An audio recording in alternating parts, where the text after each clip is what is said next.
against the two Super Bowl opponents from last year's Super Bowl. Lisa Salters is next. Then it's the Giants and Bucs on Monday night. Oh, God, shut up with the music. Hello.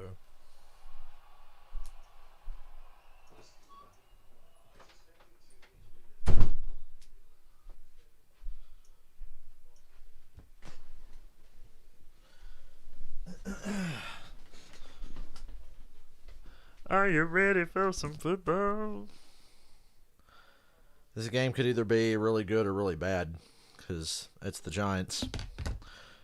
But the opportunity, the slim opportunity to watch the Bucs eat shit against an inferior opponent intrigued me enough to want to stream this game. So here I am.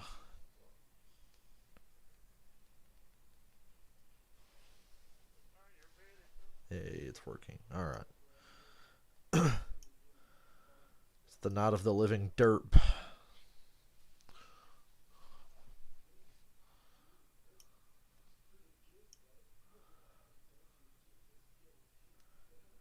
Okay. Streams on my phone. Should anybody stop by? These football streams are one of the least watched things on my channel, but I do them anyway. One day later, my keyboard still won't light up, and it has something to do with some kind of fucking Windows update, because now the option to turn my keyboard light on doesn't even appear in my computer in the control panel or anything. So, yeah, don't know what the fucking deal is there, but that's a thing, I guess. No more backlight keyboard for me. Really makes typing in the dark a pain in the ass, which I do surprisingly often because I like to sit in here in the dark. And I use my big 4K TV as a monitor. Hope you had a lovely Monday. I slept really late because I ended up being up till like 3 or 4 in the morning. Played some Busted on GTA 5M last night. Stayed up. Slept late today. Ready to watch more football. I really enjoyed the fourth quarter of that Steelers-Chargers games. That restored my hope that, I can stream good football games. Maybe we'll catch another one here tonight. Maybe the Bucs will eat shit. I doubt they do, but I hope they do. All I need is a little bit of hope to justify a live stream. So here I am. Tickets as low as $194. Boy, the Falcons game tickets were as low as $40. So things must be going a lot better in Tampa right now. Despite the fact that the Bucs have lost 2 straight. They lost to Washington and the Saints. Which I said at the start of the year they would lose to the Saints. And it's sad that I cheered for the Saints in that game. Booing the Saints just ain't as fun as it used to be now that the Falcons are garbage. And will be garbage for the foreseeable future. It's just not as fun.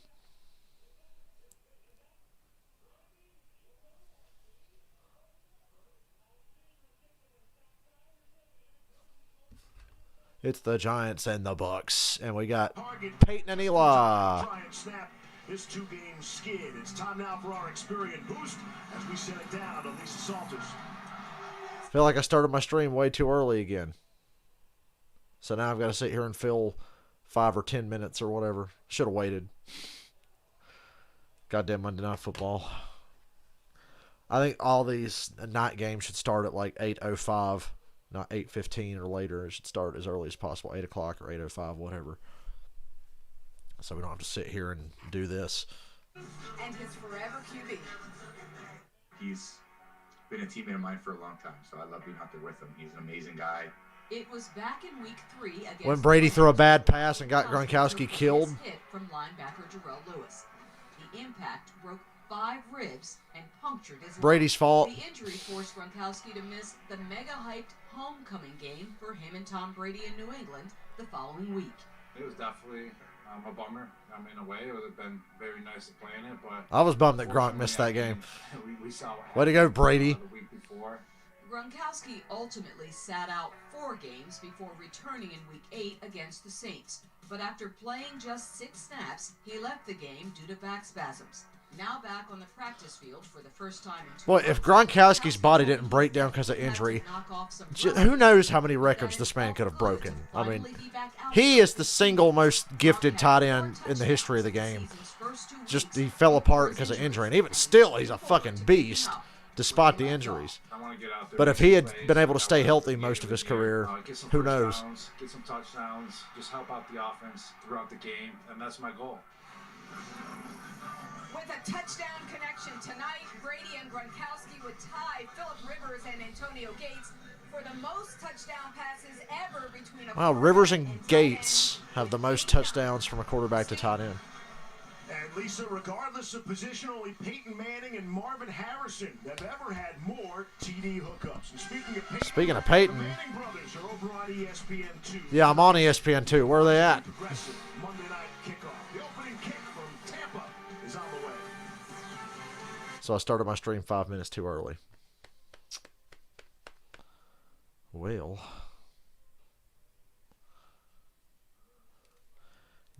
cool looking uniforms tonight. The Bucs are wearing red jerseys for once, and the Giants are wearing throwbacks. They're away uniforms from the 80s. Pretty cool.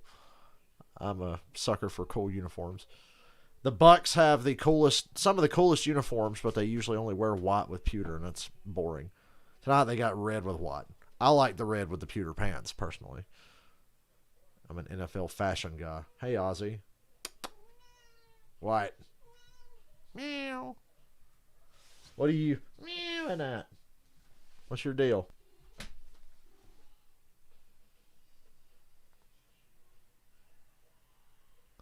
Let me pet you, buddy.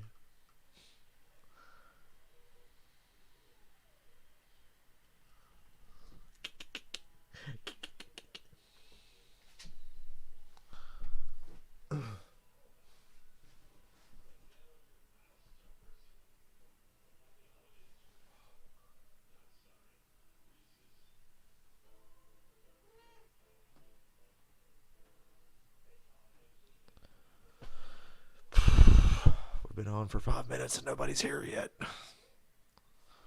Big yucks.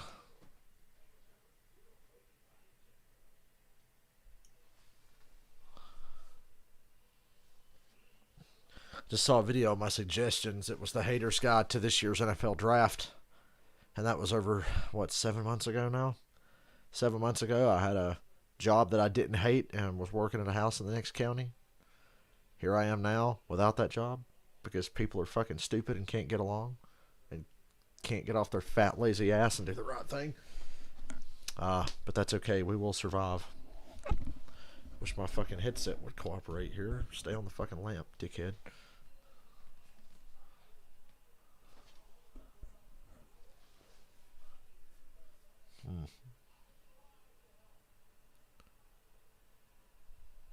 Baker Mayfield kind of threw Browns fans under the bus today, and the media, of course, but we can't fault him for that. The media is a bunch of fucking morons. I don't technically qualify as media, but I do get online and talk about football. So I'm sure people like Baker would love me.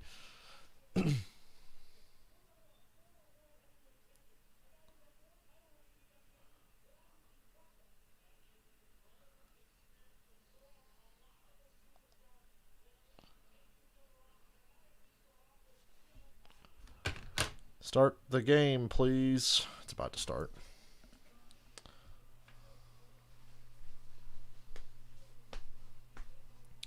I guess I picked the Bucs, but I'm cheering for the Giants. Make no mistake about it. I'll be very disappointed. So I'm prepared. I'm going to be disappointed. The Giants suck. Tampa Bay's not going to lose 3 in a row.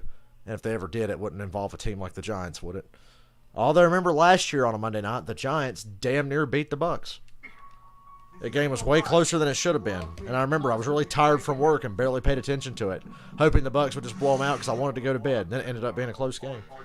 They thought he was Darnold. That's why they didn't block him. I mean, overall, one word to describe it is cute. Cute. It's X-rated. Come on, guys. Put your pajamas on now if you want, pal. All right, baby, I will.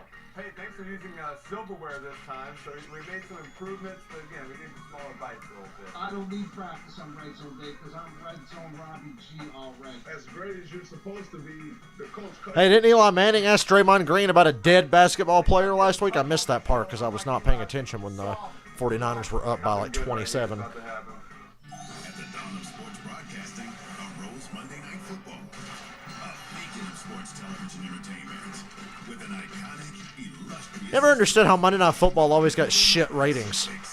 And that's why they just moved it to ESPN and left it off of ABC.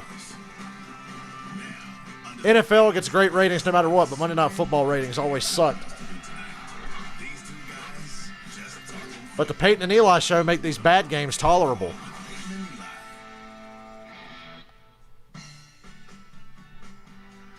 They should have a great game tonight. Buccaneers should. I doubt it. Tampa's played a lot better at home, Eli, than they have away.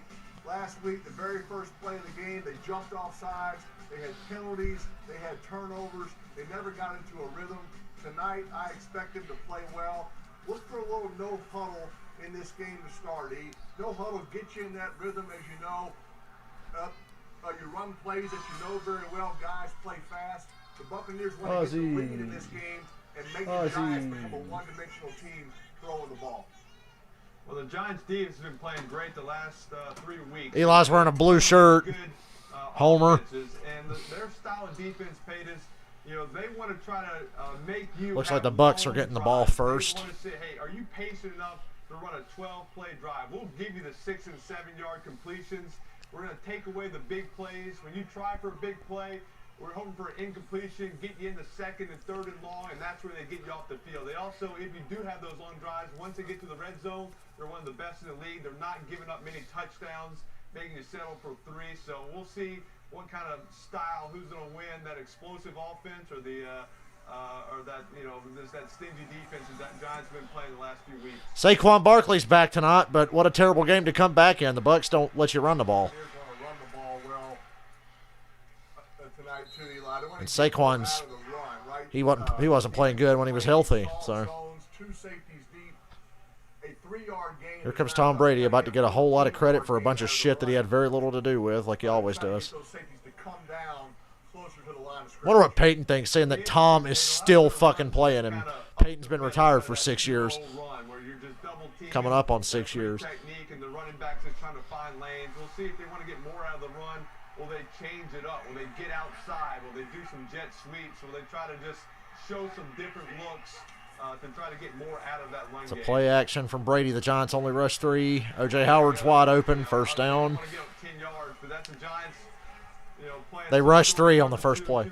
So their guests tonight are Parcells, Kevin Hart, Condoleezza Rice, and Julian Edelman. Condoleezza Rice is the one guest there that kind of sticks out. George W. Bush probably has his DVR set. Last week the checkdowns were there, but Giants are 3-6 coming into this, but they've won 2 of their last 3. They shocked everybody. They beat the Raiders. 2 of their wins this year were shot. When they beat the Saints, that was a big shocker. It's a screen to Godwin. Gain of 8. Little bubble screen there. That was probably a run play, right, Eli? That Will linebacker was tucked inside. Just take the bubble, take what the defense gives you.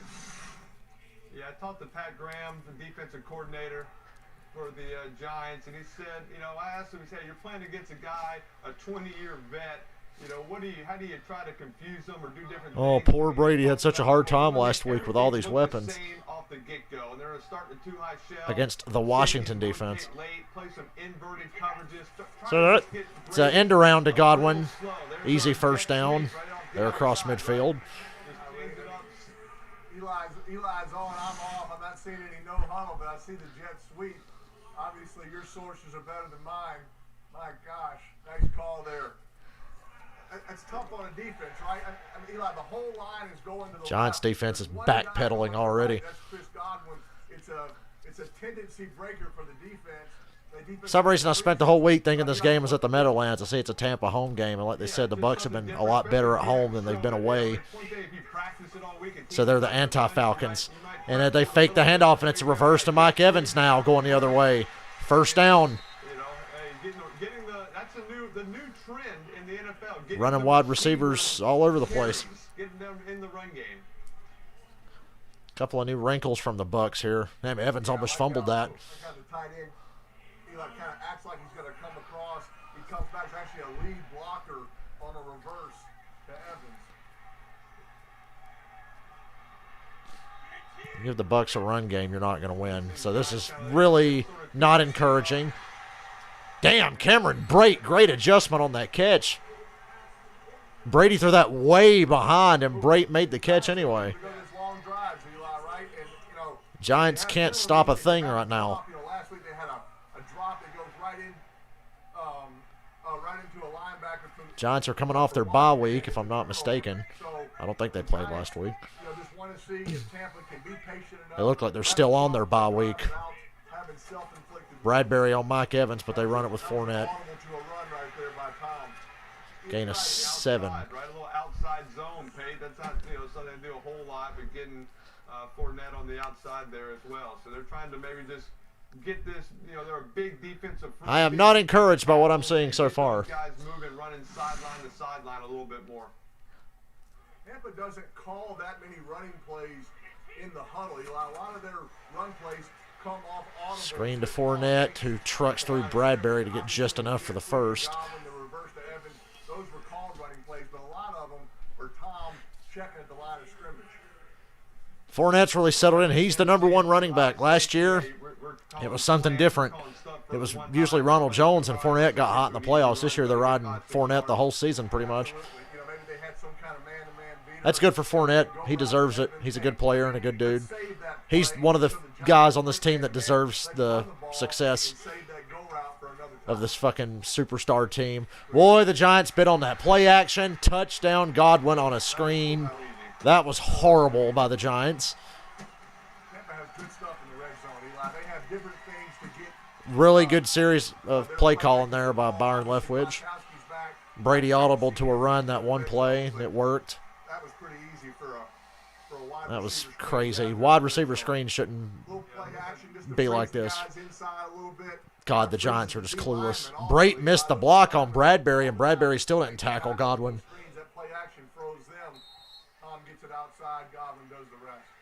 Good work. Yeah, it looks like the Giants Godwin. Blitz. They brought the nickel will and the Sam backer. Had just a really good, just showed some different things, right? They've been struggling offensively a little bit, Tampa. Here's the extra point. Let's not do exactly what we've been doing. Something's not working. 7-0 Bucs. Way too easy there. The Bucs were never on third down on this drive. And they just walk into the end zone. Play a tight game, see if they can respond. Not a good start, G-Man. But what do you expect? It's the fucking Giants. The losingest team in the NFL in the last 5 years, New York Giants. I have a retarded friend on Facebook. She's a Giants fan, and she doesn't know her ass from a hole in the ground. She's one of those fans that, talks up their team and defends them and makes excuses no matter how bad they are. And then wants to talk about Super Bowls from over a decade ago now. Yeah, she's one of them. Those people kill me. Eli Manning for Hall of Fame. How about no? Bucs are going to come out of this still with a 2-game lead in the NFC South. How about that? Panthers lost. Falcons blow. Saints are losing now, and they're probably going to lose again Thursday. Every team that plays Thursday lost, so those games are going to be interesting no matter what, no matter how you look at it.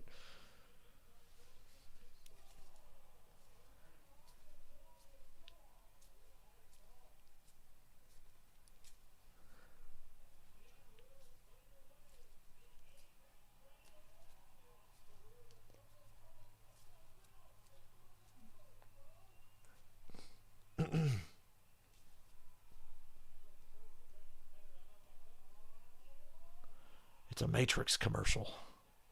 Morpheus?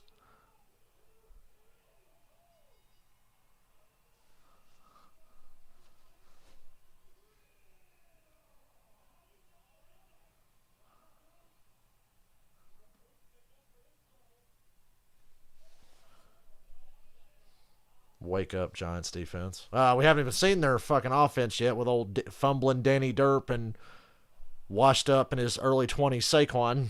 All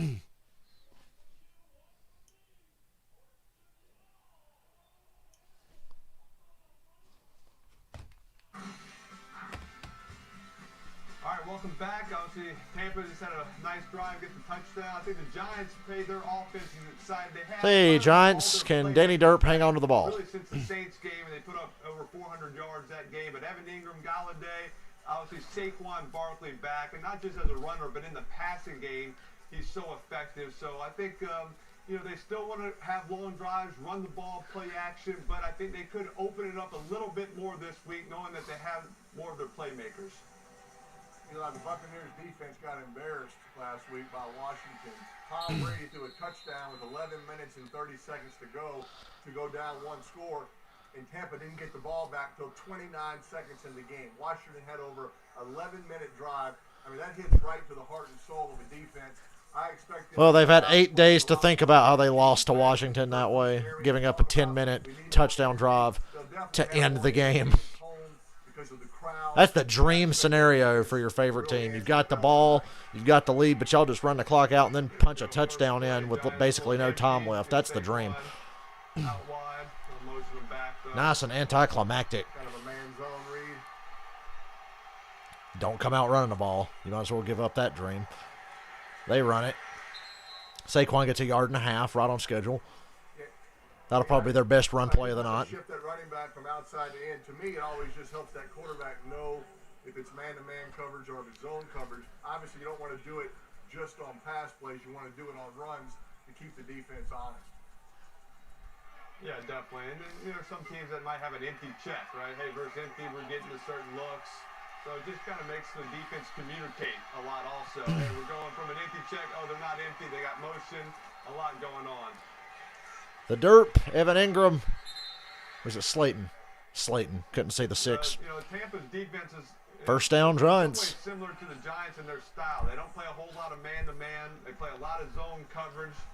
They do a little bit more pressure. Hoping Daniel Jones can capture some of that New York Giants anti-Tom Brady magic from years past. Kind of confuse the defense and play a little bit more aggressive in some of their coverages, but they're not a team that's just going to lock up man-to-man a whole lot. They try to, you know, they do have a good pass rush and try to bring 5 guys a lot of times. The happiest guy.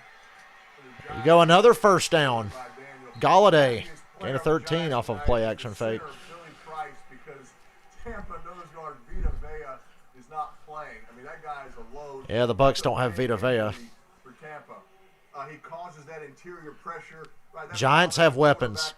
The one thing I like about this team is their receiving core. It was a game time decision. Bruce Arians was hoping he could go, but that's a big advantage for the Giants offensive line, especially the interior center and guards. What do you call this look offensively? Ooh. About 8 yards for Saquon. I like it. Do it again. It looks like a little RPO. I think the quarterback probably has the option. I think that's he's reading the defensive end right here. He has the option to keep that and run it or hand it off. Just a few things to slow down that defensive rush.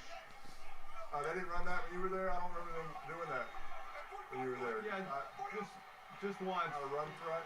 Yeah. Not much. Eli was a little more athletic than he looked. Ooh, it's a screen, but it's tipped up. Still caught. No blockers, though. Got a flag down. Kyle Rudolph was tackled. Who was that got a hand on that? I just saw a flash of red and the ball get tipped in the air. Offsides on Tampa Bay. Free first down for the Giants. Giants are moving. Don't get excited till they finish a drive. That's why he tipped the ball, Eli. His old teammate was offside. That's why he tipped it up. I don't think it was. Eyes, get out from in front of the TV. Screen right there by the Giants. Tampa did a good job. Get out from in front of the TV. Holding it to a small game. Yeah. I don't want to look at a cat. I'm watching football. Just slow down that ball, just enough. Bootleg. He's not going to be able to run away from that. Throws it away. It's a bootleg, but Devin White was chasing him down. It's funny, Eli, everybody talks about Daniel Jones, his fumbles, his turnovers. He's never fumbled on a called quarterback run. Right? His fumbles come in the pocket, looking downfield to throw. Defensive lineman gets it. It's something that it's hard to practice, right? I mean, you do drills, but nobody's going to. Late substitution for the Bucs. It's one of those things you just got to kind of play yourself called runs, he's excellent at protecting the ball. He's taking It's a hits, draw. he's not sliding Quarterback here, draw. right here, right. And he He's gets taking those 6 linebackers yards. on. Set up a 3rd down. It's obviously possible for him to protect the ball better when he has it. And obviously there's some you can control. There's some that are just hard to control. If you're just getting hit as you're about 3rd to and throw 4. and you know get hit in the back, First you 3rd can't down of the control game some for either those. There team. are a few where he is in the pocket, and you know I think he has worked on that. He knows it's an issue. He's gotten better at it this year than in the past. So you know he's being smarter about it and just not having those costly turnovers. Big 3rd down right here. Looks like Tampa's Play clock's down to pressure, 5. right? They got a bunch of guys mugged up. 3, 2, There's 6 1. guys in there. We'll see if this is going to be some sort They of just zone get it blitz. away. There you go. And Evan Ingram's got the 1st down. He was in front of Jordan Whitehead. Yeah, you know, I agree. Daniel Jones has answered the bell every Good Sunday. job, Giants. He faces the questions. I mean, nobody knows better than you how hard it is to play there in New York and take all the scrutiny, but he never shies away from it. He's very accountable in his interviews and his assessment of his The Mannings sure do love them some Daniel Jones. play better. He has not won a game on prime time yet. You know, he admitted that. He wants to change that. You know, so I like his honesty. I like his accountability. So they had a little check with me right here. Going a big personnel, a bunch of tight ends. Run with Saquon. It's stuffed. No gain. A lot of guys in the box right there, down there. Yeah, they ran into a pretty crowded box there. I'm surprised they didn't audible out of that. To a pass play. Yeah, Peyton just said it too. How do they not check to a pass play on that look? The Giants are going to keep having those safeties deep. Or, yeah.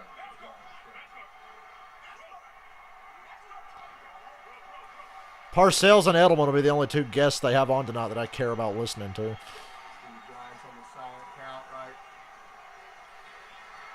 Short gain of 4. Definitely a factor. Kadarius Toney, look, he got a catch. Giants 3rd down. right, silent count, yeah. You don't see the Giants play. You don't see them move the pocket a lot. Or, you know, that kind of helps out their offensive line. That just, you know, versus they're bringing 5 guys and good defensive ends. Hey, they're going to move the pocket. They're going to do bootlegs and nakeds and different things just to slow down that defensive line, just to give Daniel an extra second to help out some of these offensive linemen versus a good defensive front. Right here in 3rd down, you know, you can't really, it's hard to move the pocket. 3rd and 5. Now, this is when those tackles and that offensive line got to step up and block these guys, especially when Tampa's probably giving some sort of It's a pressure. blitz. Interference. That's pass interference all day. Who are you going for in this game? Murphy Bunting was all over Darius Slayton. They didn't call it. I didn't see That was obvious. You could see that from space. Good throw by Daniel Jones, though. The Bucs bring the house. And I think the Giants might have got away with a little bit of a false start. Free 1st down. They're in the red zone. Yeah, one-on-one coverage there. 2 penalties result in 1st downs, though, on this drive. Tampa's not afraid to be aggressive with blitzes in the interior, trying to get that push. Expect a little more blitzes without Vita playing. I think those linebackers need to get a little more dogs to get some pressure on the quarterback. We have 5 down right here. Looks like bringing 5. Though they're dropping Shaq. Oh, that ball's too high. Oh. Eli, that was one of those, he was about to throw it away, and then he saw the guy actually open, and he tried to lower it. Yeah, they kind of buzzed out. Trying to go on the inside here, right? Yeah, he's Trying to take Ingram on the seam. That corner middles to the seam, and he actually had that little stop right on the outside. It's hard. You kind of drop it over that nickel player. If you underthrow that at all, it's an easy interception. You try to put it high enough where your guy can get it or nobody. Fake the run, and then Daniel Jones runs into a crowd. Look right there, No gain. 3rd down. That was a questionable play call again. We've had 2 really odd play calls on this drive for the Giants. An RPO, it's Bad decision by he was Daniel supposed Jones. to run to the left, but Shaq Barrett was already past him. I think would have tackled him, so he just replaced them. Third down again. So what happened to the R's? I mean, why is it all RPO? What happened to the good old-fashioned R, the run play, right? I guess that's a rock. Peyton, I remember Peyton Manning screaming at Jeff Saturday because Jeff Saturday wanted to run the ball more. And now Peyton saying, why don't teams just run the ball?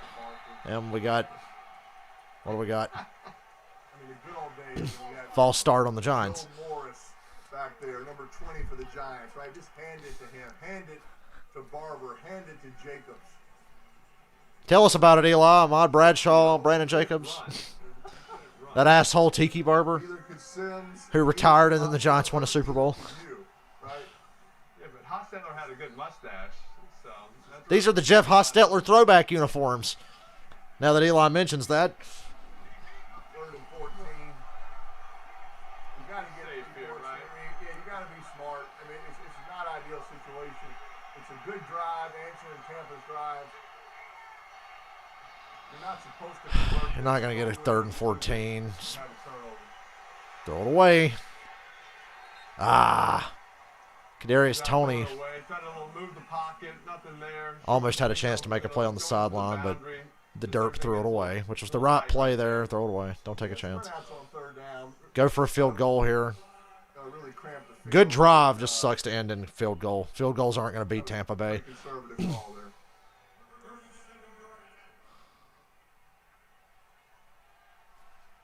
As soon as he makes this kick, I'm going to run to the bathroom. I think that's what the Giants want to do. They like the Pretty early in the game for a bathroom break, but I didn't take one before we started. It's good. 7-3 Bucs over Giants. I'll be right back.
Okay, I'm back. Oh, hey, Dylan. I have no hopes for this game, but just the fact that Tampa might lose is why I'm streaming it.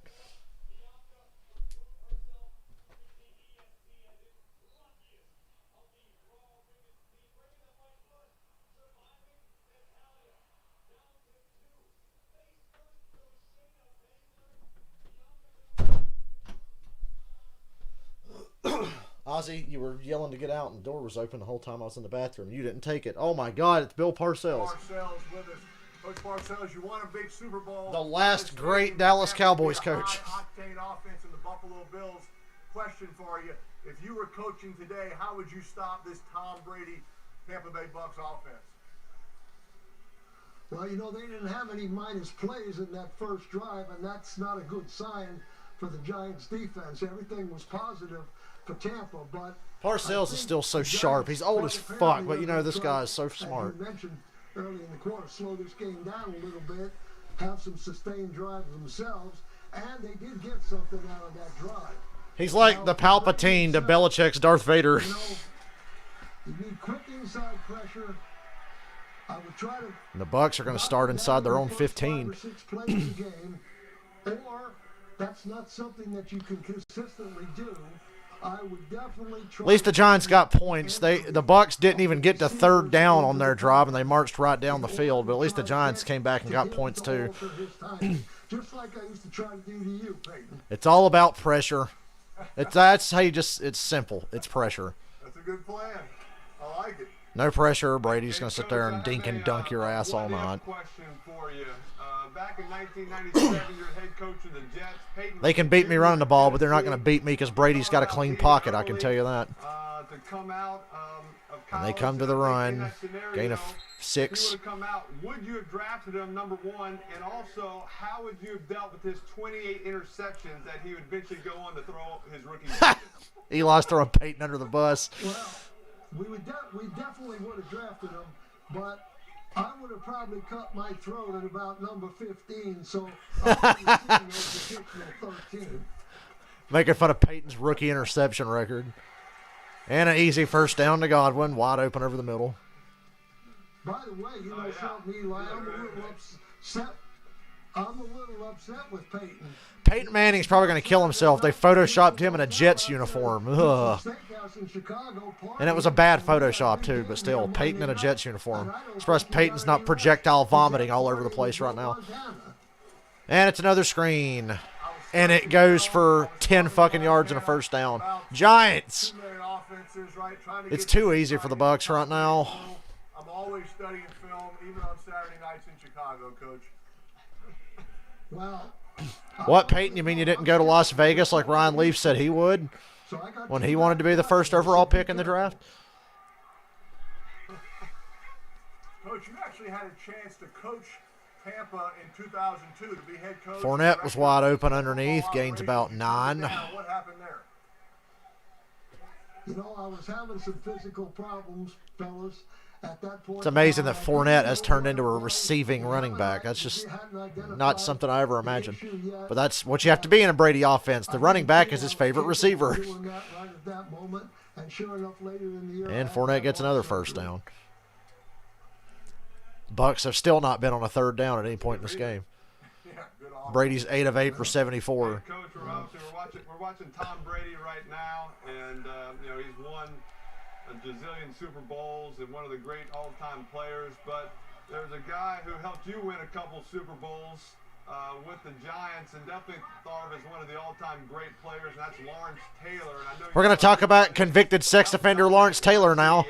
Hey, there's a Gronkowski catch for a gain of 6. Well, he took the league by storm. Brady trying to put him in the hospital again. He was terrific his first year in the league. If I'm not mistaken, he was all-pro the first year. And he had things. Ronald Jones is in the game now instead of Fournette. I think it's the first time tonight. He could take it to the field right away. He had to work a little on his pass defense when he first came into the league, but he did that and became a good pass defender. But you know, you like using him in the rush because he's a very disruptive guy. And hey, listen, he's one of the reasons my football. And wow, we're gonna have a Bucs third down for the first time tonight. It's like 3rd and 2 though. A lot of the other great players I was fortunate enough to have. There's your man, Dylan, Byron Leftwich. You'd rather have Byron Leftwich right now than Ben? They're trying to give Tom a few different things post-snap, but it sure helps when you get a pass rush, right? I think Byron Leftwich is actually younger than Ben. I think. Or they're about the same age, I think. I can't remember. 3rd and 2. Chance to get off the field, and they don't take it. Ronald Jones for 5. First down. If you can get a couple defenders there, then and that should end the first quarter. But you know, fellas, that's something that's difficult to do on a consistent basis. My main recourse would be disrupt the entry of the receivers. Try to throw the quarterback's timing off by delaying the receivers, and when the quarterback's ready to throw, they're not there yet. This is the end of the first quarter. I like that. At the end of the first quarter here, Coach. Hey, Parcells knew that they go to commercial at the end of the first quarter. He's already the best guest I've ever had. The Giants and tell them that. It's not fair. I'm going to grab a Gatorade because unfortunately I don't have any fucking Powerades. So.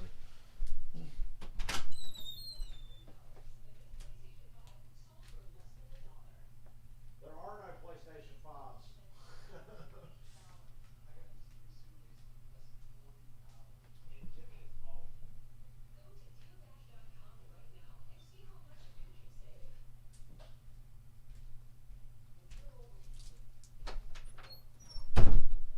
know, I'd say I'm enjoying the holidays, but, I mean, every day is like a fucking holiday for me right now.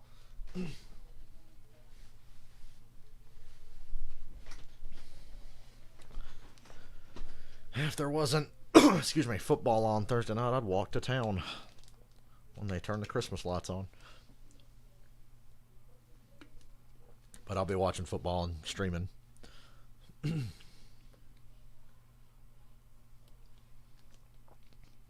We had some of the best games I've ever had and busted last night in GTA. Then we had some really good ones today. I remember I was chasing a guy. He was like a high-level dude, so he had a fast car. I was driving a Bugatti, and he drove through this hole in the wall on the highway, and I followed him, and we both landed on a roof, and I trapped him on the roof and busted him. And that was like 9 minutes into the game, so he was like a minute away from surviving. But he fucked up. I caught him on that roof.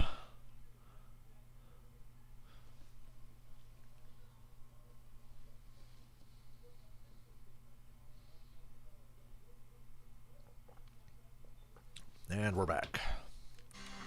Second quarter. We got a 7-3 game, but Tampa Bay is driving a little bit. We still got Coach Parcells with us. And, you know, Tampa's doing exactly what they want to do. The ball is coming out quick. Brady's 9 for 9 right now. Brady's not being pressured. The ball's coming out quick. Guys are wide the fuck open. The Giants aren't stopping the run.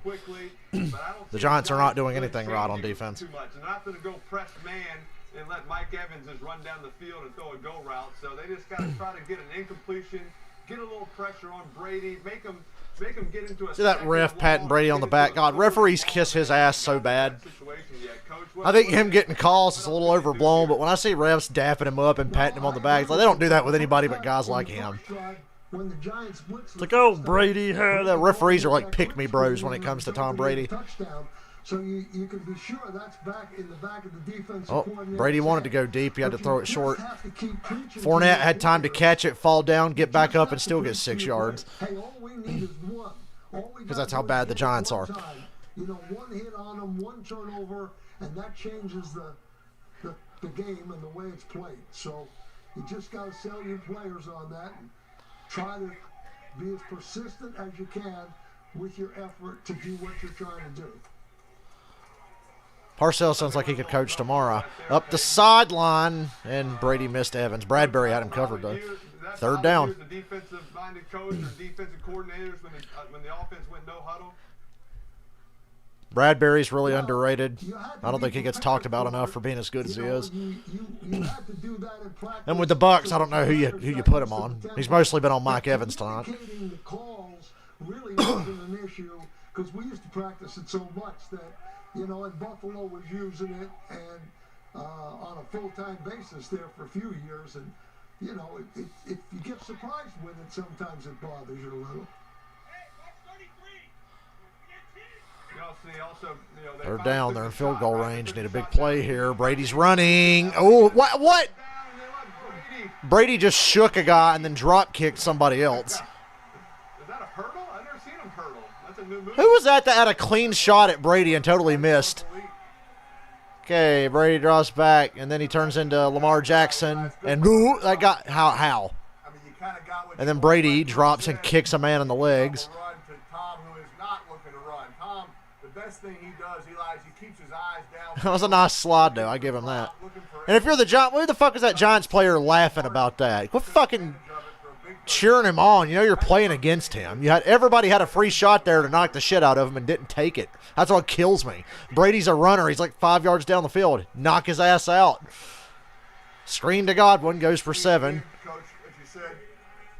They had every chance there to clean Brady out and didn't take it. They must like that down there. That's 2 or 3. That's demoralizing. The Giants this is a team that doesn't want it bad enough on defense anyway. Try to hold them to 3. Try to keep it to 1 score. Let's not give up 7.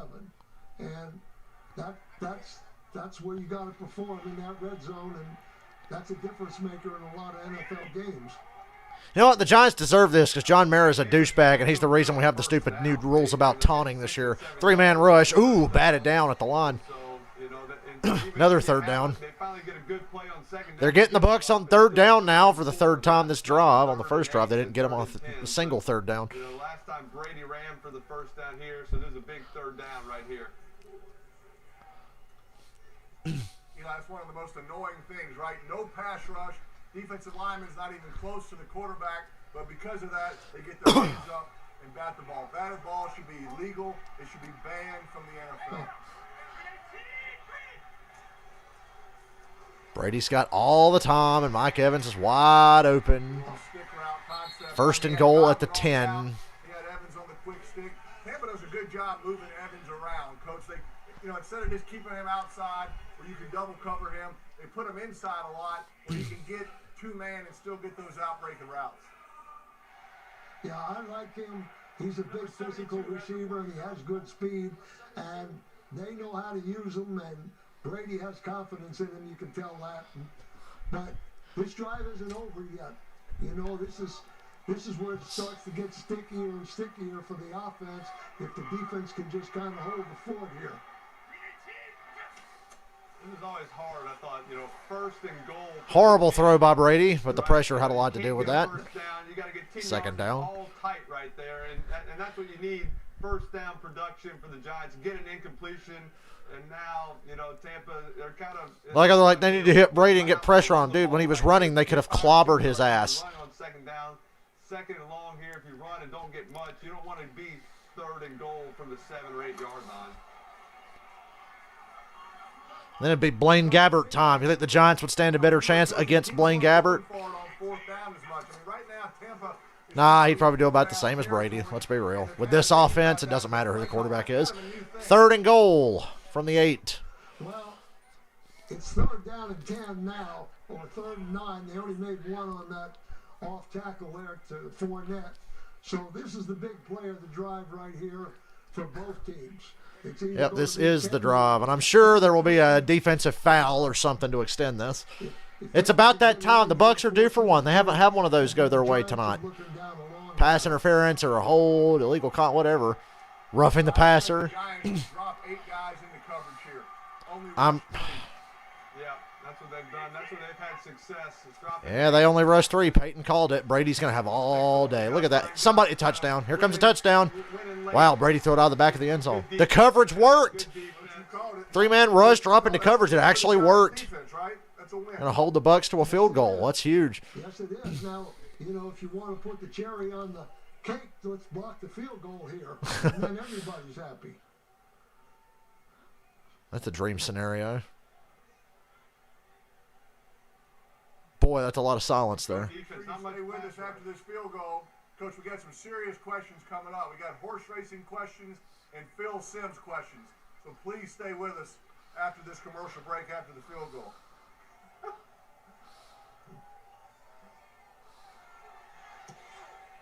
And the kick is good. It's 10-3. But that's good for the Giants to hold them to a field goal there. And they settle for the field goal. So overall, you know, they'll take that. Giants defense was a little better that drive. Still not great. Still no pass rush. So you might as well drop all your guys into coverage on the third down.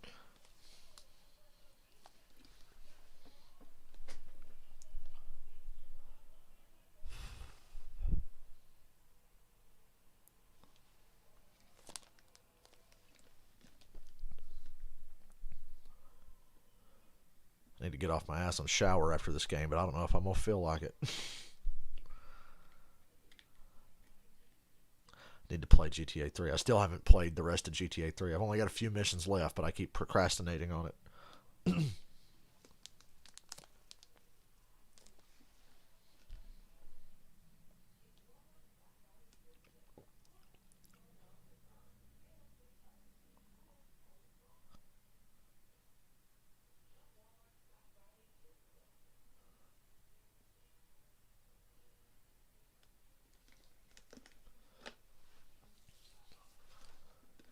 This fucking Adam Driver Al Pacino movie looks really good.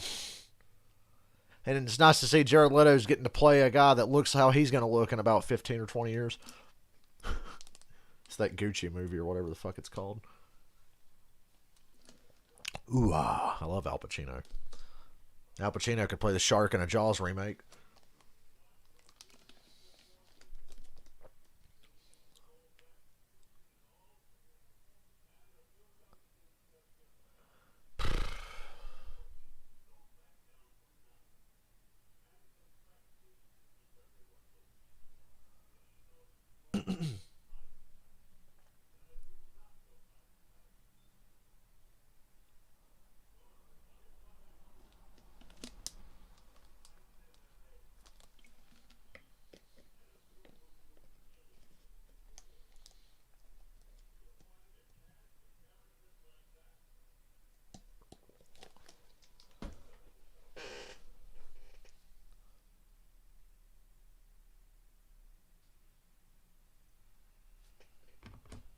And we're back. All right, Coach Marcel is still with us. Coach, hey, Coach, you were very motivational as a coach. There's a great clip of you chewing Phil Simms out. It's one of my favorites. But in today's game, you hear the term player-friendly coach. Do you think your coaching methods would have worked with some of these modern-day quarterbacks? Probably not. You know, I was a little abrasive from time to time, but I love Parcells. I wish he'd coach the Falcons, and he's old as fuck. He'd be better than what we got. He wasn't afraid to fire back at me, and you know, I was lucky to have him. He's one of the main reasons why we had some success as well.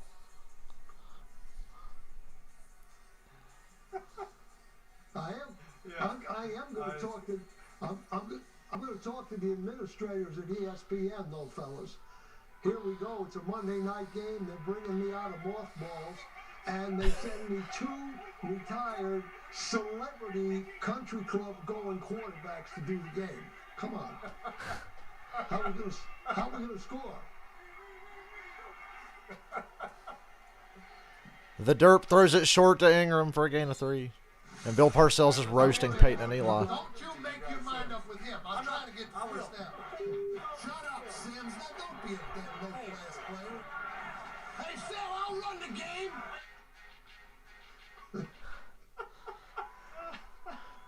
What would you been saying? Seahawks versus Washington next Monday. I don't know if I stream that one because you know what? It's Seattle. I'll stream it. Seahawks Washington will be a good game. Fuck it. We'll probably stream it. Danny Derp got the time off play action. He throws it short to Saquon. It's 3rd down. He wanted to go deep. He restrained himself. You guys used to have to wear a different colored practice jersey, right? So nobody would touch you in practice. What I want to know is which one of you in your career had the most tackles, if any? I would say Eli probably had more tackles than Peyton. And Eli says he definitely threw more interceptions. Oh, a 3-man rush. And Danny Derp hits the deck. Sue got up in his face. Incomplete, 4th down. We started drilling the tackling in practice. And to get this kind of pressure with a 3-man rush. Yeah, that's a bad drill to work on. The fuck? Good pass rush there by Sue. Pretty good hit on Jones. Yeah, this effort 2. Giants go 3 and out after their defense made a nice stand in the red zone. You don't ever like to see Coach, we can't thank you enough for being on with us. No, that's bad. Guys. That's a bad look. Coach, we can't thank you enough. You're the best. Really appreciate it very much. All right, thank you. Thank you so much, Coach. All right, once a giant, Eli. Always a giant. You know it. Thanks, Coach. It's amazing the loyalty people have to the Giants. Like, even Belichick, to this day, glows about the Giants. And he lost 2 Super Bowls to them. And Parcells still talks well about the Giants. I don't think Parcells had fun anywhere but the Giants. I mean, he left the Jets. Well, I think he left the Jets on good terms. And he tried to set them up with Belichick as the head coach, but then Belichick resigned on a napkin. It was New England that pissed off Parcells the most. And then Dallas pissed him off because Jerry Jones wanted to run the fucking show, even though they hired Parcells to do it. So no wonder he identifies. He identifies as a New York Giant. And a lot of people do that used to play for them that went elsewhere. Like I said, Belichick to this day still glows about the Giants. There was even a rumor, and I don't know, I don't think it was legit, but there was a rumor when the Belichick-Brady drama was happening with Robert Kraft, the Giants reached out about Belichick coming to them, and I think if it was true, he would have just turned it down, because are you really going to start over at like 70 years old and like build an entirely new team and establish a culture? At this point in Belichick's life, it was never going to happen, but I heard that they reached out to see if Belichick wanted to coach the Giants.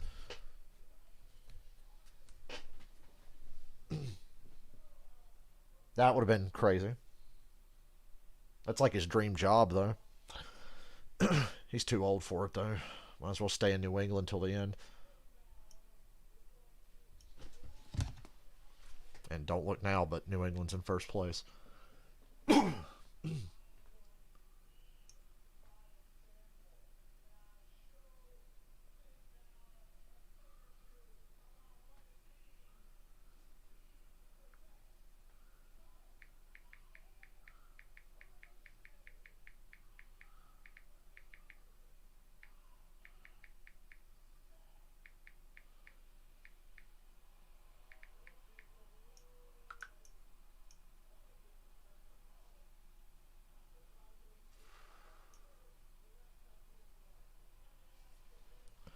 You guys are being awfully quiet tonight. Oh, we're back. Defensive stopper, hopefully for the Giants right here. Just what the Giants wanted to see, their defense back on the field after a 3 and out. For the Giants, just had a 3 and out. So these guys are tired. You don't want to get down kind of 2 scores too early against a good team right And it's a screen, and it's picked! Right there. That's Picked! Run back to the 5! Right? Just patience. Patience. And just wait for that very Wow! Brady threw a screen. It looked like it was for Johnson, but Johnson ducked, and it hit Mike Evans in the face and popped up in the air, and it got intercepted. That's amazing. Johnson, 18, thought he was throwing it to him. He thought it was like a bubble screen. Yeah. What a fucking turn of events. There's nobody in the slot. Johnson thought it was to him. It surprised him. You don't see that very often. I always like single receiver. First and goal, Giants after the interception. Bubble screens to the slot. I never threw it over a guy or past a guy. Tom Brady's looking more like John Bon Jovi the older he gets. All right, let's but he looks our next guest, right? young. Right on time. He's our good luck charm for the Giants. Fucking Kevin Hart. He must be a Giants fan, I think, because he's good luck. Welcome, Kevin. Kevin Hart hates the Giants. What's going on, guys? You know, I hate Kevin Hart. You just said you don't Kevin Hart's like ridiculously not funny. That's what I thought you were talking about. First and goal. Please don't fuck up this golden opportunity. And you've already fucked it up. No, they didn't. Oh. It's a read option play with the Derp. I called Daniel Jones the Derp. It was a loaded comment. It was a loaded comment. Hey, is that You're true? a good luck charm. Tom Brady's got 5 interceptions in the last 3 games. Just pointing that out. Even though that one wasn't his fault, it still goes on the stat sheet, and I love it. You were like, always a Giant. You can never shake that. Always a You Giant. can never leave that behind. Yeah. You gotta live with that for your whole life. I'm proud of it. Jeez. I'm proud of Play it. action. Oh, yes! Big man touchdown. Tackle. The tackle. Thomas wide open over the middle. Look at the dance. Jones threw it while he was going to the ground with Levante David in his face, and it's a touchdown. Yay! Give us something. I'll tell you what's annoying, the fact that that tackle has practiced he practiced the celebration dance knowing that he would get the opportunity. Thought it was going to be an overthrow, but that tackle looked like fucking Odell Beckham when he was good making this catch. Look at that. Beautiful. That was a beautiful catch. Is it a funky chicken? Is it a tic-tac dash? I don't know what that is. I love it. Disgusting is what He it hadn't is. played in 5 weeks. He hadn't played in 5 Extra weeks. points good. It's 10-10. Of course he does. Points off the turnover. We're going to break. Stay with us, though. You're a good man. luck charm. You got to stay with us. Good things happen for the Giants when you're on. Oh, I just got an email. YouTube updated their terms of service. What does that mean for people like me? Probably nothing good. Because whenever they update something, it usually fucks over small channels that nobody watches.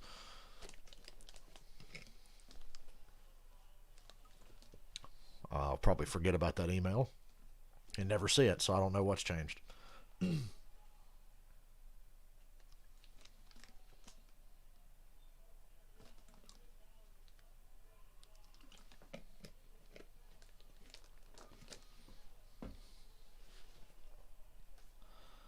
Ah, that was beautiful. What a beautiful sequence of events there.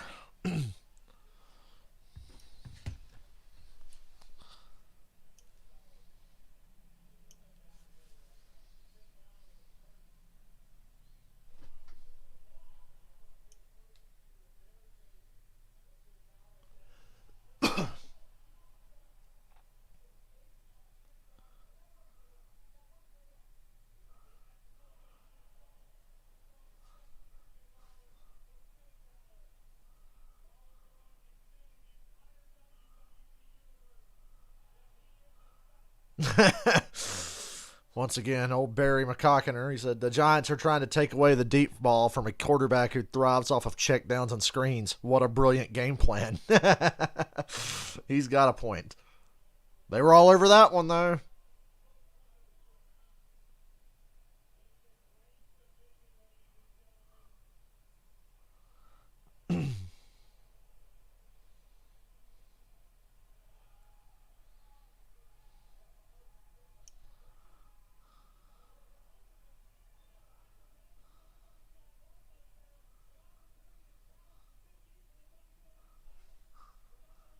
His Dinkin and Duncan backfired on that interception.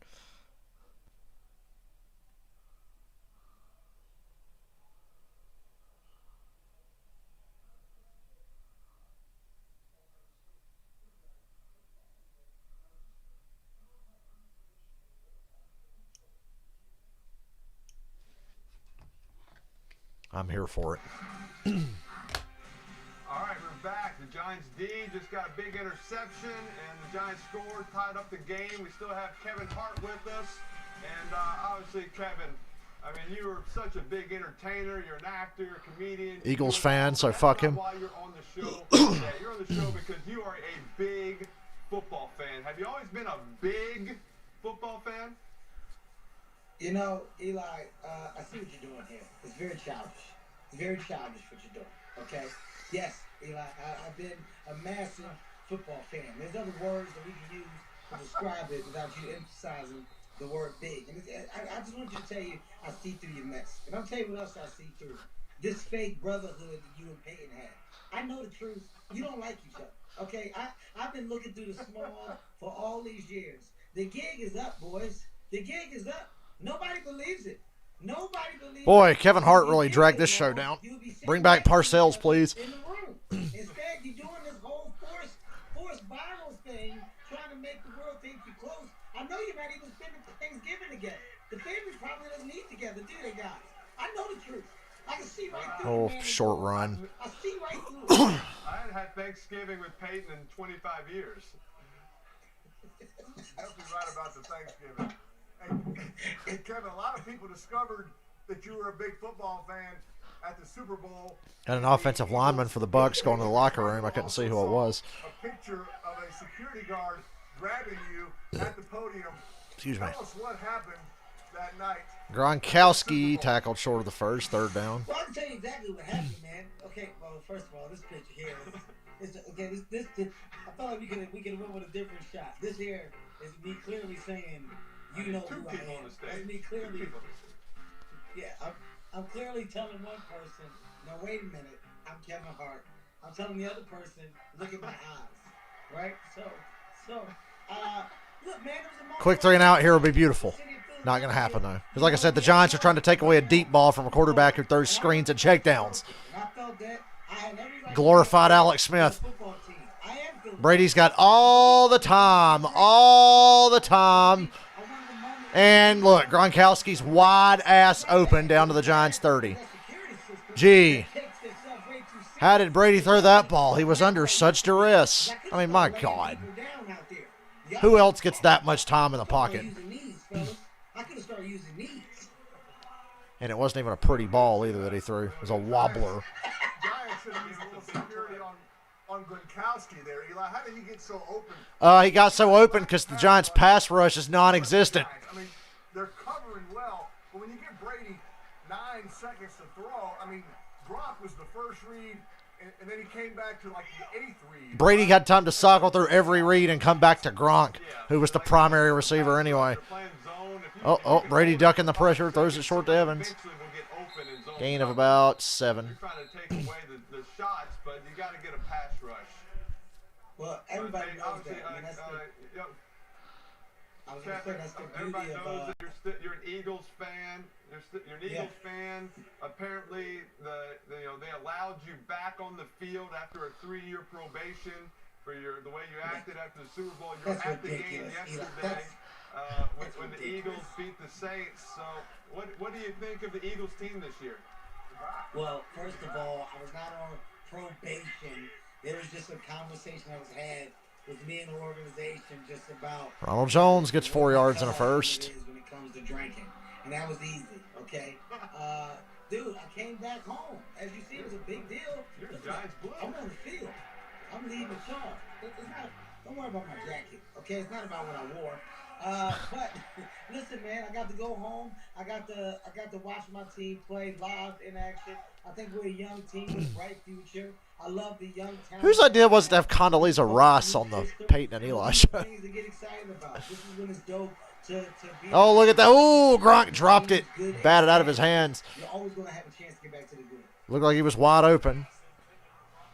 Kevin, we talked about, Eli, we talked about that Eagles-Patriots Super Bowl. Somebody put Gronk's jersey back over his shoulder pad.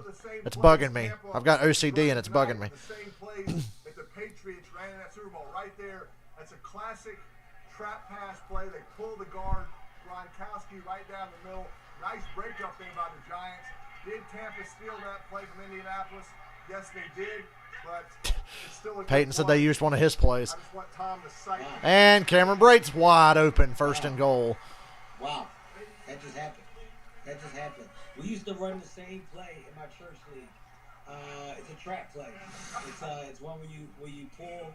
You have the tight end pull. We were doing that. We were doing that for years. Explain what's happening right here, Kevin. Yeah. Yep. Well, this is a trap pass. It's a traditional trap pass, and if you notice, there's a massive pull that goes to the right. But what we want to do is get the distraction there, so we can honestly swing back to the left. But the number one option here is my tight end coming across the middle, and I don't want that pass to be more than 12 yards. That's basically what it is. And Ronald Jones is going to walk into the end zone for an easy touchdown. You run the trap pass, the defense stays hesitant. Now you run the ball for that. There you have it. The Bucs are getting big plays, and it's way too fucking easy. The Giants gave up a touchdown. Now he's happy. Well, Peyton, I mean, I love the fact that you're talking my language, okay? I mean, everybody knows the reason behind the trap pass is to set up the run. And I got you on your heels now because you're expecting another trap pass. But guess what? I'm going to do a run, right? And I mean, when I played, it was my go-to. So I definitely understand why Kevin Hart should have his mouth sewn shut. And doing that order. I mean, the only team to fall consistently for such a thing is a team as ridiculous as the New York Giants. Yeah, that's Boy, it's windy outside my house. I got the window open. 17-10, Tampa Bay. 5 minutes to go in the half. Oh, it was looking so good for the Giants for a second. Still within a score, though. They're not letting the Bucs get ahead of them too far. I don't think the Giants are a team that's built to come from behind. To come from behind, you got to make some stops every now and then. They got their lucky turnover. That's probably about the extent of their defense tonight.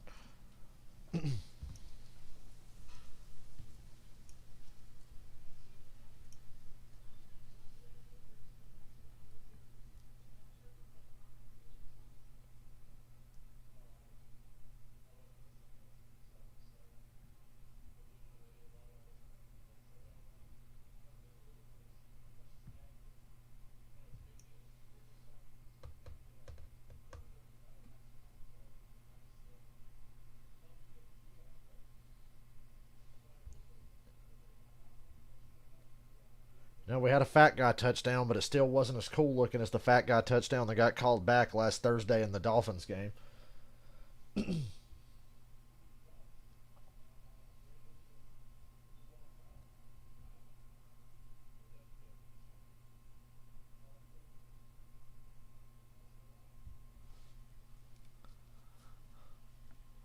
Should be the new NFL logo. You know how the NBA has the Jordan logo or whatever?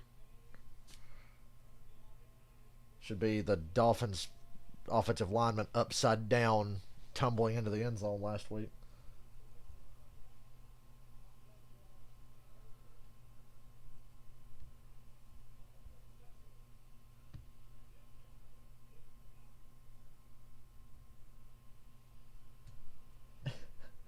What I'm about to read to you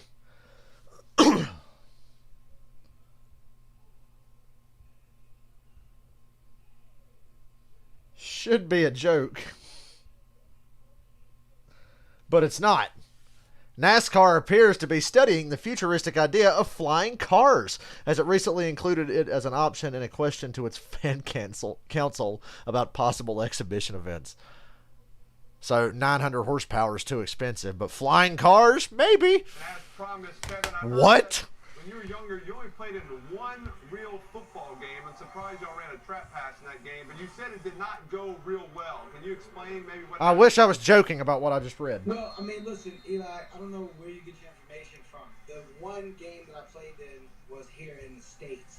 I also played in the football league in Thailand. I'm not sure if you have the background of that, but that's where I crushed. So in this league in Thailand, there was one season where I threw for, I think it was like 800 or something yards as a 12-year-old, which was unheard of. And I made news over there, and that's just when I had the opportunity to play football for real. But I chose to come back to the States, pursue my education, and it kind of fell in my lap. But for a minute, it was football in Thailand. It's amazing that he ever became a successful comedian, being that he's not very funny. I have done my homework. I also knew that you played a little bit in Mexico, and you actually played with Peyton when y'all were on vacation in Mexico. And I'm just curious, did Peyton recognize Big play here on the reverse. 16-year-old kids 16 yards and a first down. Is that John Ross? What happened? Well, you know what, Eli? Once again, that's a low ball. Okay, it's a low ball, Eli. Now, as you can see out here, it was John Ross on a little trick play. But honestly, these kids were a lot bigger than they were supposed to be. Bust. He'll fit right in. He fits right in with the Giants. He's a total bust. I'm not saying they should be checked for anything, but those kids were the size of Wildcat. And if I'm not And Kadarius Toney's going deep. He throws the ball. Pass interference. There you go. Once again, Slayton gets interfered with by Murphy Bunting. I crushed the game. Deep downfield. That was a Wildcat play, and Kadarius Toney threw the ball deep. Look at the Giants. Kadarius Toney playing high school quarterback. That's right. And you know he was a dual threat high school quarterback. No foul. I mean, he can really throw it. He can run it. So fuck off. They do some more stuff. After discussion, we didn't want the Giants to have a chance to win this game, so no foul. Bullshit.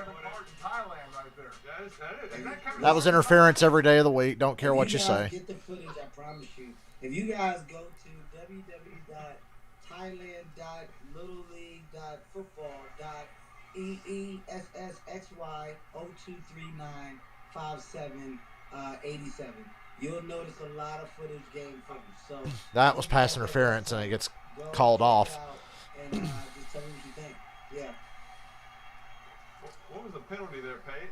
They pulled the flag up. Screen to Kadarius Toney, and he cuts. Woo! What a nice cutback. I was going to say he cuts back, You gotta get the ball and he wound up getting about 5 yards out of it. when Tony gets the ball. Yeah, you sound like my coach in Thailand. Thought he was a fool for cutting back, but hell, it got him some yards. With the Rams back in 2018, you caught some punts, or maybe tried to catch some punts. Tell us about that. I mean, you're talking about a time when I had a choice, right? You know, going to practice with the Rams, it was an opportunity. You know, I could have been signed for 3 days, 5 days, and it was all about that day. And I came and I showed it out, and I was offered a 7-hour contract after that game. And you know, Play clock's running down. Timeout, Giants. It was a hard decision. I saw the timeout get called. A 7-hour contract, and I would have been the first. So, you know, you're looking at big moments for me. Look at that, big moments. This is I remember this one. This is all communication here, because when I found out too, the footballs here in the States are not the same size as the ones in Thailand. So that was, of course, like anything, you got to adjust. You got to adjust, right? And, the helmet situation wasn't the same. Still feel like that was pass interference 2 plays ago. Or I just really wanted it to be. It looked like interference to me. What do I know? I'm not a dumbass NFL official, and they are dumb, so how could I possibly say I'm not as stupid as they are? You did a pretty thoughtful interview with Odell back in 2019. And I'm not as bad at. I was not as bad at my job as they are at theirs. Yeah. Eli, what's wrong with his face? Why does he? It's like it's the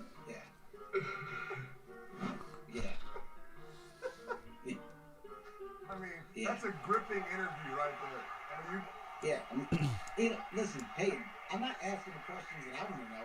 I'm asking the questions that people want to know. I bet the Bucs blitz on this 3rd down. Yep, here it is. But they didn't get there first. Oh, God damn it. Hold on, I don't know what happened on the play because we got to show this stupid picture of Kevin Hart. You know you just booted, but people walking where you at. You don't want them to come over. You're not going to say nothing, so you just hold the face. That's what Eli does all the time. He's got a, I just booted, don't come over here face. That's what it is. They gave the Giants first down. Sorry. Did you win any awards? Did you win any awards for that interview with you and the I think it was incomplete from what I saw. We could get a challenge here. I hate to tell you this. Darius Toney. That's a cat. Well, it got pulled out at the end. They ruled it complete. First down Giants, but Tampa Bay's challenging. You're talking like 9 billion views or something. I don't know. But, it's a big deal. That's what do you want from me? You want me not to be a big deal? I'm a big deal? You think I asked for this? I didn't ask for this. All right. Stay with us. Stay with us.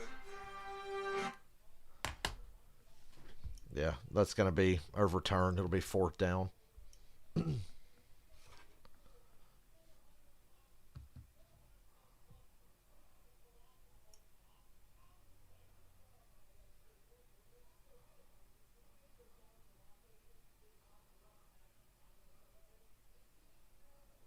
It's like that Kadarius Toney guy should get more touches or something.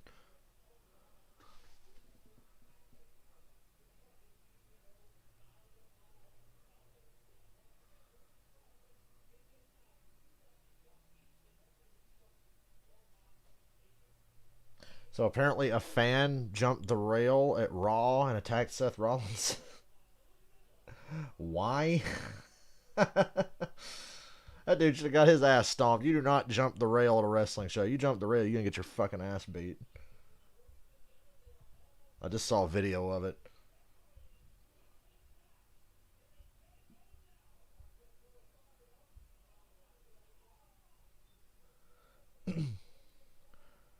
Man, Seth Rollins, you should have beat the brakes off that guy.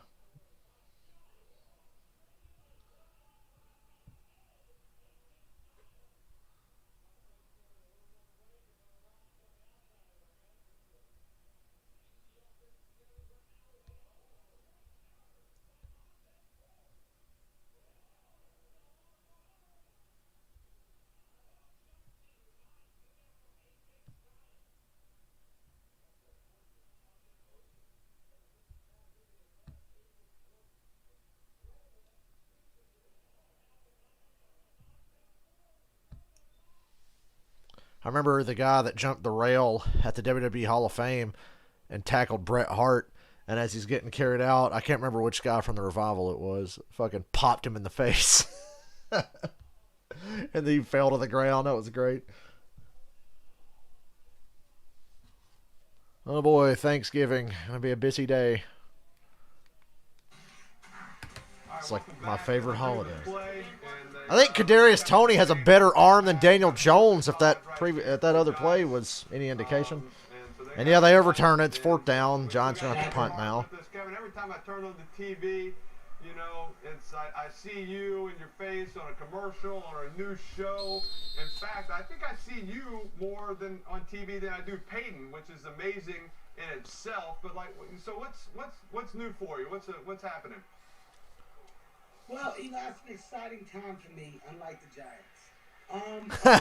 Big face, He's right about that. That is about to premiere on Netflix. Bucs back on the field with a 7-point lead. Of this month, and what a time! You know, what a time to premiere.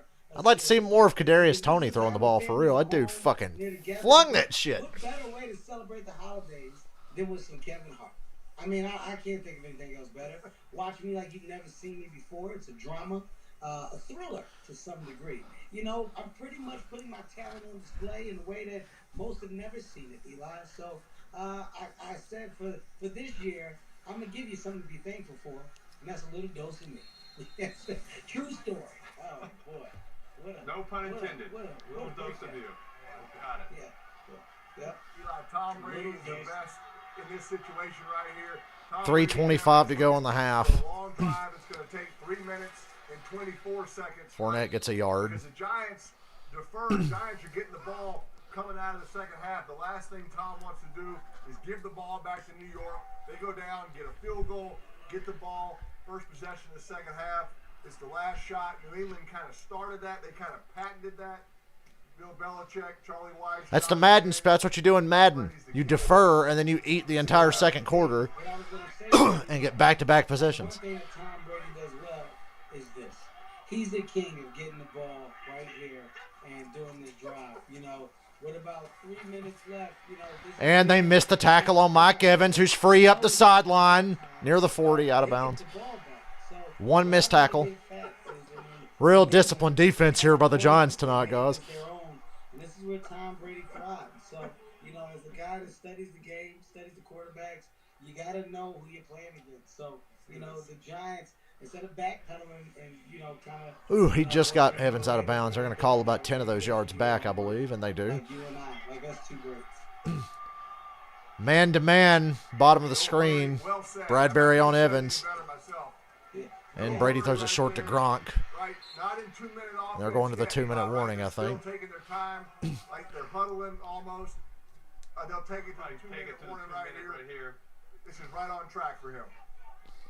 Yeah, well, what they're going to do right here is going to take it to the 2-minute they're trying to get 12 guys. 2-minute warning. Yeah. Tom just took a knee. They could have called false start on him right there, Eli. Good point, Peyton. I wonder why they didn't do that. The Bucs got under center, and Brady moved and took a knee, and Peyton says they should have called false start. He's right, but they didn't. And then the 2-minute warning hit, so.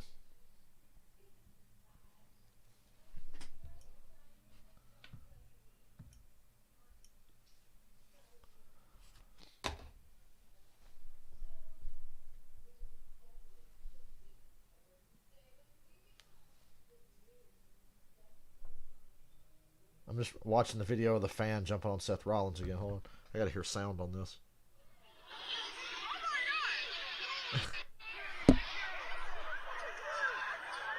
Who jumps the rail at a wrestling show?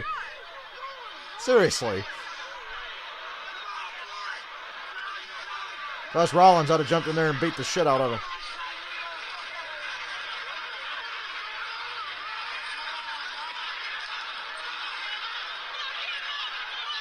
And the crowd's chanting, "Fuck him up."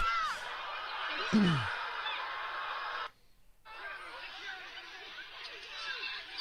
that was something.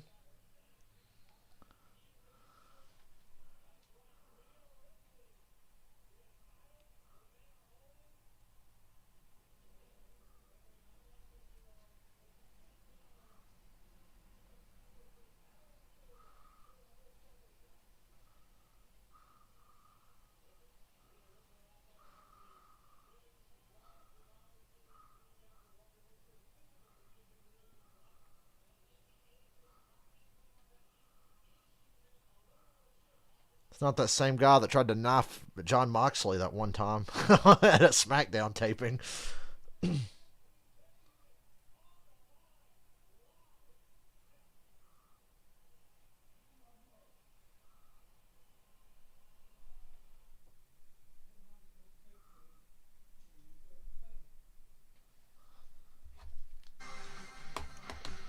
Oh, look, they're going to replay how Tom Brady got away with one here. He saw that the Giants got off the field, so he didn't want to snap and waste the play. So he went down and took a knee, which I think What's up, Michael? It's been an interesting game. Giants can't stop the run. Giants can't rush the passer. Giants, against a quarterback, Tom Brady, who thrives off of screens and checkdowns, are playing scared for the deep pass and giving up all this underneath shit. It's terrible. The Giants defense is awful. They got a lucky interception, and then the Giants cashed in on it at 17-10. But Giants defense is awful. And look at that. Brady's got all day again, and Goblin's wide open. Brady's really not even been touched tonight. And then at one point in the game, Brady took off running down the middle of the field, and two guys had a chance to just level his ass and didn't do it. And then Brady slid down and drop kicked the defender in the legs on purpose. Nobody mentioned that, but I saw it. Oh, look, Gronk's wide open. And they can't tackle him. He's near the first down. Giants defense sucks. The Giants have hella weapons on offense, but it's not going to be enough.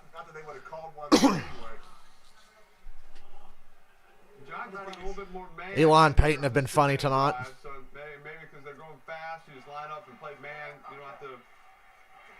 Ooh, their next guest after halftime is going to be Condoleezza Ross. I know you're excited.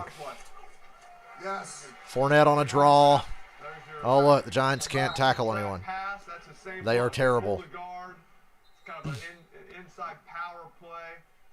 One thing we did learn is that Kadarius Toney has a fucking cannon of an arm. Okay. Took their first time out there. Eli, when you have 3 timeouts, you want to call that first timeout within that first minute mark inside the 2-minute drill. Save your last 2 for the final. Giants only down by 7, but they got lucky with the interception off the tip screen pass. On that last one, right? I think he wants to run this clock so they can go down and, score a touchdown with 20 seconds left. I agree. He does a great job just controlling the clock, just understanding how much time's going on, when to run the ball, when to use timeouts. You want to still have time to score a touchdown. You don't have to feel rushed or for the Giants to know you have to throw the ball. They can run the ball right here. They can still run their full offense. No pressure on Brady. Oh! Damn. Another tip pass that could have been intercepted. Falls harmlessly incomplete, unfortunately. That was Brady's best throw of the night. It was tight coverage. And then Goblin almost caught it off the tip. He always likes that indicator that he gets pre-snap. This is cover 2-man. He knew this. That receiver's back. That defender's back is turned, so Tom took a shot there to the tight end. Good break up there by the Giants. Same thing. He's following him in motion. I think this is 2-man again. Pressure from the Giants. They don't even get close. Touchdown. Oh, off the receiver's hands in the end zone. Incomplete, 3rd down. A little too far. Perriman had a step on Bradbury. I'm surprised. Perriman just got activated off the practice squad, I think. He probably makes this catch. He slowed down. Keep running wide outs. Let Tom Brady stop you with the back shoulder. Don't assume he's got a back shoulder yet. But Bruce Arians likes his speed, and that was definitely a design shot to Perriman right there in that situation, kind of in the strike zone, right? Not the red zone. You're across the 50, the 35-yard line is the strike zone. A chance to take a shot. No pressure on Brady still. Easy throw. 1st down. Goblin still on his feet. They can't tackle him. Touchdown, Bucs. Oh, they mark him at the 1. That looked like a touchdown to me, kids. There's a flag. Yes, it's a hold on Tampa Bay. Fuck yeah. You need Tampa to win, but I'm sorry, I'm rooting against them. Bucs are going to be backed up on a 3rd and 20 after the hold. They look like they should have got pressure on Brady. Now I see why they didn't, because they held. Yeah, that's clearly a hold. Best pressure the Giants have had all night, but at least it drew a holding penalty. And knocked the Bucs out of field goal range for the moment. Look at the pass rush. Keep your eyes downfield. Feel the pass rush. Slide in the pocket. That's a great job. Bruce Arians is hot. You know that's holding, you fat bastard. I promise you, he is using some foul language. That's guaranteed. You can't complain about that. That was holding all day. It's going to be a screen or a check down, and you fuckers are going to drop everybody deep. Nope, they bring the pressure. Oh, Brady gets hit as he throws and misses Johnson. 4th down. No points for Tampa Bay. The holding penalty kills them. And they're going to have to punt with 56 seconds to go. Giants have 2 timeouts. Going to need a big money punt here from the Bucs to pin them deep. And the Giants get the ball to start the second half as well. Things are starting to turn around here. Try to go and maybe get a field goal in this situation.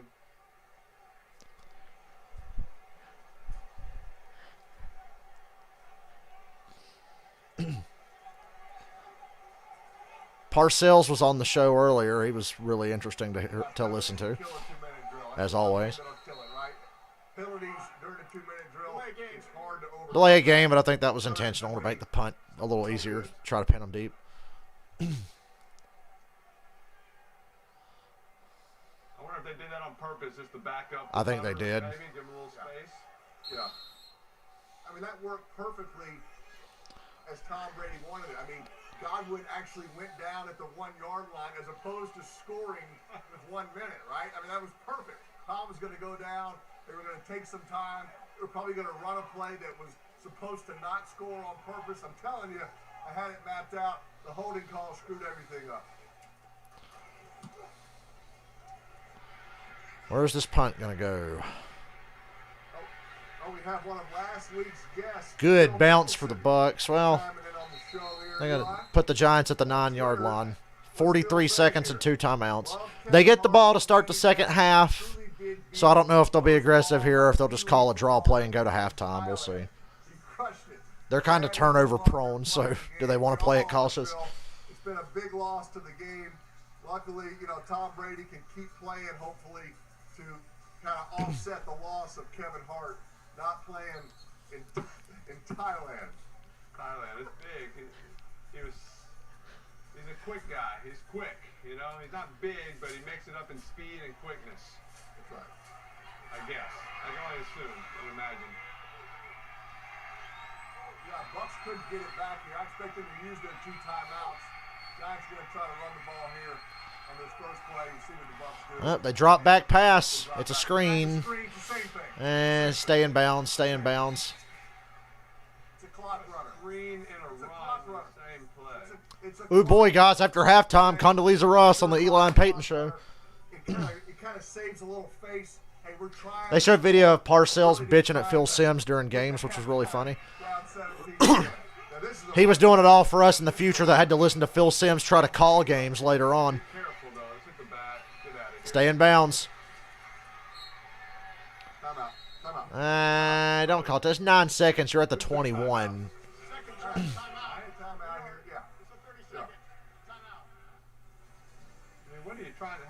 I'm with Eli. You're at your own 21. There's 9 seconds left. You get the ball to start the half. You're not moving this thing. Take a knee. Don't dig a hole. It's not really working. Yeah, I mean, do you have a 40-yard play that you can have drawn? Maybe they're hoping to get to midfield and have a second to try a Hail Mary or something. I'm telling you, the run play's coming here, Eli. The run play is coming here. Why do you call a timeout to run the ball? I'm with Eli. Nothing about this made any sense. Boy, Daniel Jones looks like Norman Bates. He really does, especially with his helmet on. They're going to throw it again. Oh, boy. Caught. Fumbled. And the Bucs recover and they lateral it. It's still in play. Out of bounds, halftime. Boy, that was almost bad. That was really pretty offensive football. Yeah, I'm with Peyton. That was genius. Way to go, John. Remember when I said don't dig a hole? They got lucky there that they didn't. All right, I think that's halftime. I don't know what just happened on that play. That was really stupid, but luckily it's not going to hurt the Giants. Maybe, I don't know, but we're going to half, and I got to go to the bathroom. Second half, they're down 7. I got to pee. It's 17-10 at the half. I will be right back.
Michael, as soon as you went to bed last night, that Chargers game got way out of control.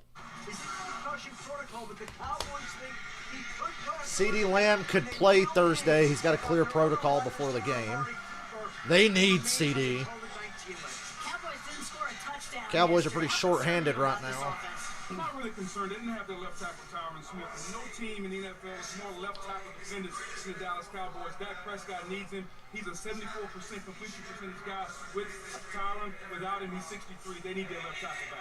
Well, Dak says as long as he's the quarterback, they'll respond. No problem. Okay, we have highlights ahead. Last night, Justin Herbert led the Chargers to a thrilling win against the Steelers. Michael, you went to bed. Dylan left my house, and the Chargers were up 34-20. When Dylan got home, the Steelers were up 37-34. Yeah, a lot happened there. So far, if you're the Bucs in this game, you're frustrated. You should be up by at least 14.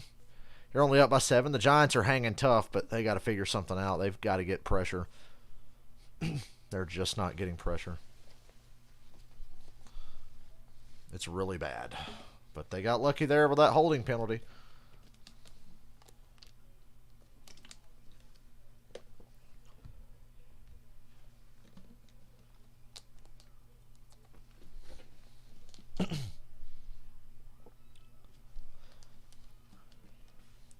How funny would it be if the Cowboys lost a shit ton of games and the division shifts to Philly, Washington, and the Giants? Cowboys still have to play all 3 of them on the road.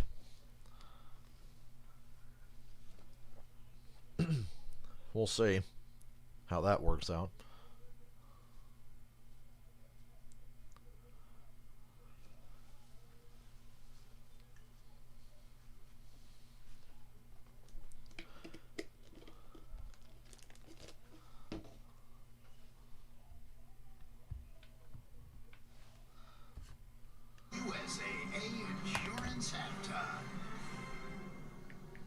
When he came to us, Rodney made no apologies for what he was going to bring.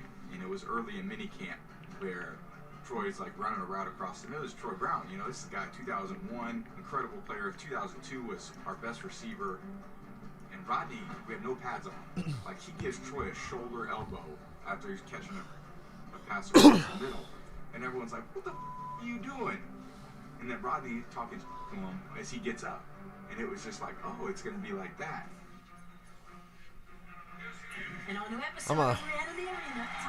I've got Brady fatigue, but I'd like to watch that Man in the Arena documentary thing on ESPN Plus. Anybody got an ESPN Plus I can bum? Because I don't have an ESPN Plus.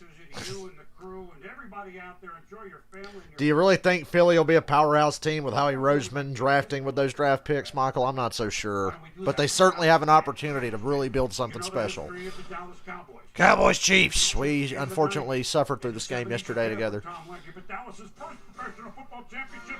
Hank Graham led Dawson Dallas Texans 1962. They've been the Chiefs in 63. Clyde Edwards-Helaire into the end zone at Arrowhead. Chris Jones in Mets. That game was not fun yesterday. Tip ball, Chiefs went on defense. They've won 4 in a row. Packers Vikings. That game was fun. Rodgers is a fucking stud and lost even though he shouldn't have. Scored too damn quick. Could go all the way 75 yards. We're tied at 31. Kirk Cousins. Oh, what a feeling, Adams. Dancing on the Thielen.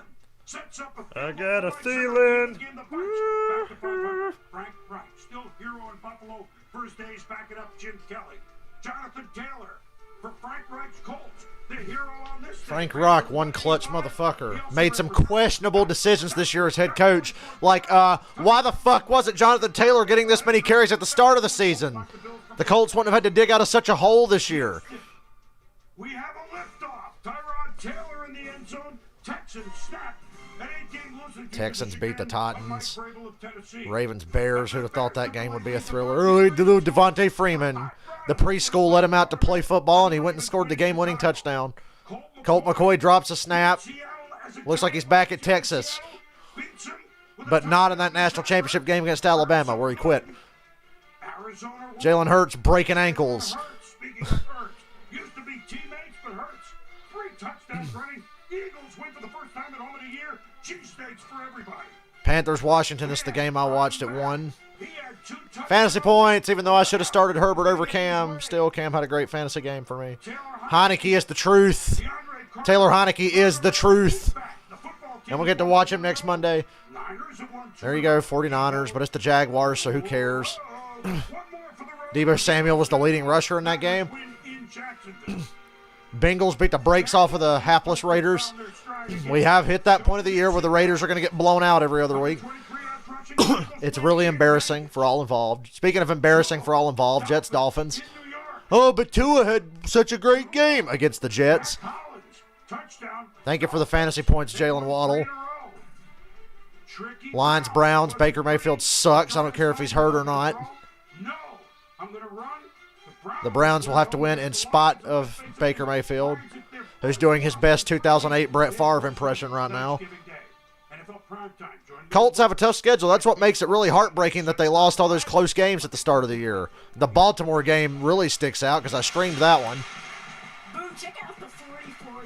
Look at Brady on this run. Hit him. More than he had in the previous 2 years combined. Defying time. Second half coming on ESPN and on ESPN2 with Peyton and Ethan. Whatever, just let Brady run free and don't take a free chance to knock the ever-loving shit out of him.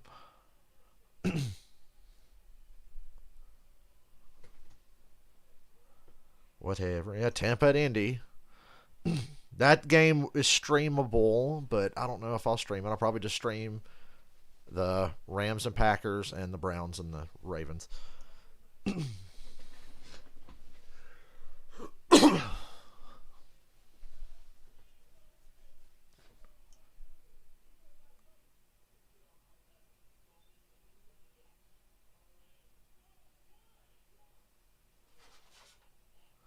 Every time the wind blows that poster on my wall, it scares the shit out of me.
I just saw the dumbest shit ever. It was on this NASCAR meme page I saw. Michael, you missed me saying something earlier that I wish was not a joke. It was a tweet from Adam Stern, the real one. NASCAR is looking into the possibility of flying cars. I'm not kidding. You think I'm joking, but I'm not. So 850 or 900 horsepower is too expensive, but flying cars, well, let's look into that. Maybe. What a fucking freak show. Flying cars. I wish I was joking. They're trying to turn NASCAR into GTA Online. By the way, I've heard drivers and teams say that the new car has even worse dirty air than the previous car, so the next-gen car is probably going to suck too. So, oh boy, more crappy mile-and-a-half races, and we're going to be stuck with this car for another decade. They said the turbulent air off the new car is even worse than the other one. The only difference is now these cars aren't completely planted in the ground, so they slide around and get loose a little more. But dirty air is still a massive fucking problem. Because NASCAR just doesn't understand how stupid they are. I am scared for our future. I really am. Flying cars and dirty air. These are the ways of the future. This is the way.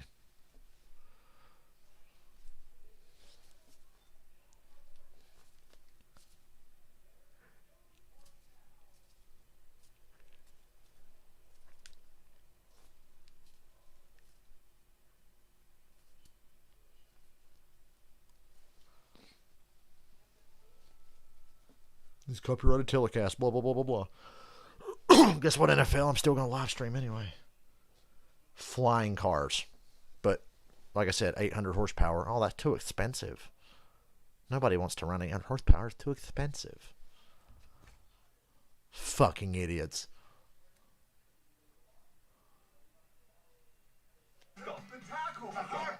He practiced his celebration dance knowing that he would get the opportunity to make this play.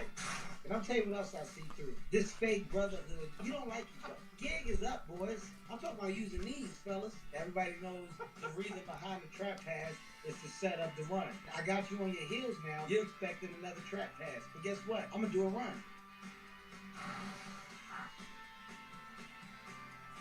We've got a ball game. Hey, Bill Parcells. Oh boy, Condoleezza Rice. I can't wait. We're honored to have former United States Secretary of State. Like I said, George W. Bush is somewhere with a box of Kleenexes and a bottle of Vaseline right now for when Condoleezza Rice comes on. Giants get the ball. They're down by 7. Not enough. Yeah, exactly. I think they're excited. They were able to get a stop in that. The life of an East Coast sports fan. I'm up late watching football. Hey, they're down 1 score. They can still stay with their same game plan. Hey, running the ball, playing smart, short passing game. They had a 3rd and 2 and a 3rd and 5. They didn't convert for first downs and had the punt. So I don't think a whole lot changes from the game plan. They just haven't run a whole lot of plays, but they want to just run the ball, use some clock. They just got to convert on those 3rd and shorts. It's frustrating for Tom Brady not to get points on that 2-minute drill. That holding penalty killed him. Tom would like to be up 24-10. Now that puts the Giants. Can't wait for the flying car DLC in NASCAR 21. Oh wait, I bet iRacing will try flying cars first, and then NASCAR will be like, "That looks like it works. Let's do it." That just does not fit their strengths, and you know they want to. We're gonna have one of those GTA stunt races, but in real life, with flying cars in the Daytona infield. Quick passing, get some play action. Hopefully, get Tony the ball and some reverses. That's their best run right now. Receiver run. So maybe switch that up. Let him throw it again. It looked like he had a pretty good arm. Pretty impressive. I don't know why. Hello, Wazzy. Get the pass interference down. More Kadarius Toney, please.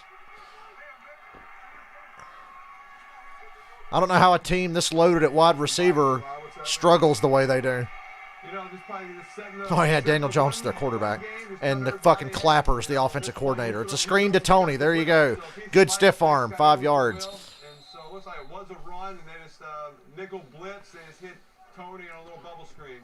Yeah, people talk about calling the Mike linebacker.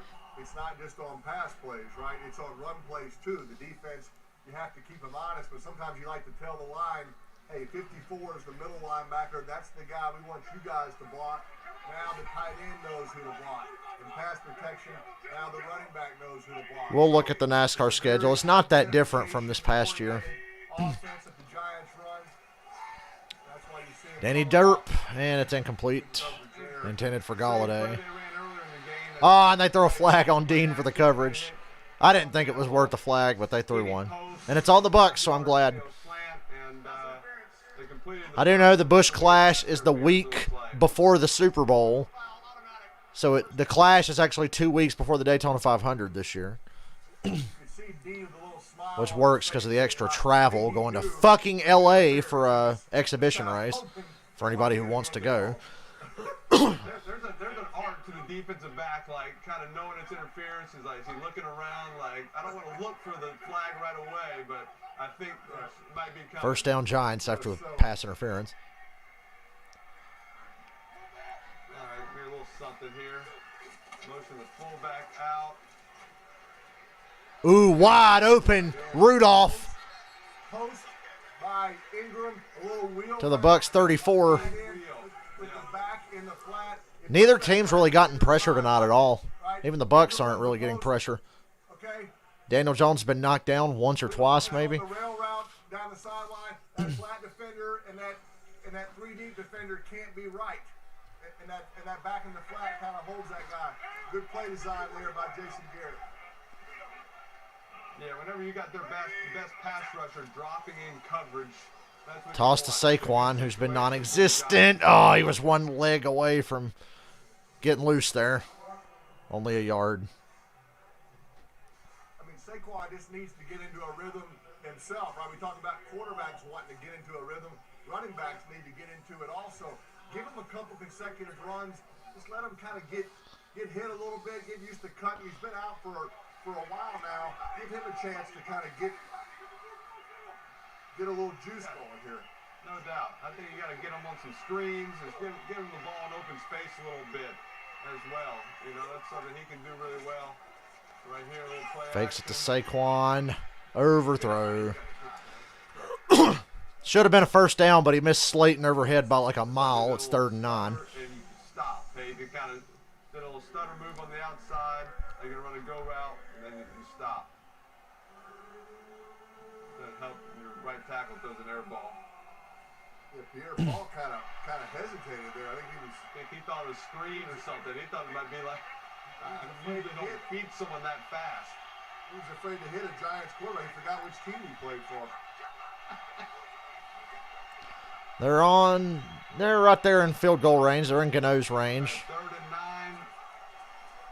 Let's bring a 4-man rush. Oh, nice catch by Kadarius Toney, but he's short of the first. 4th. Kick field goal. Kick the field goal. Kick the field goal. Kick the field goal. Go for it here. Kick the field goal. I'm sorry. Kick the field goal. Well, their defense sucks, but you got to kick this field goal. This is momentum you might never get back. It's 4th and about a yard and a half. 4th and a long one, we'll call it. Barkley kind of has the pocket, but he's already going to the flat. I like that play right here. Something on the run. Daniel Jones. Play clock's down to 12, and they're not even at the line yet. 10, 9, 8. They're lining up. 6. And they're going to bootleg. Oh! And Danny Derp throws it in the ground. Turnover on downs. You knew they were running it, and Tampa knew they were running it. That's the problem. If you're calling the play, then everybody knows. It's so obvious. The only time you can Well, let's look at the NASCAR schedule. play, you jinx this thing. After the Giants pissed away a fucking golden opportunity to get some points. Predict more plays to the Giants.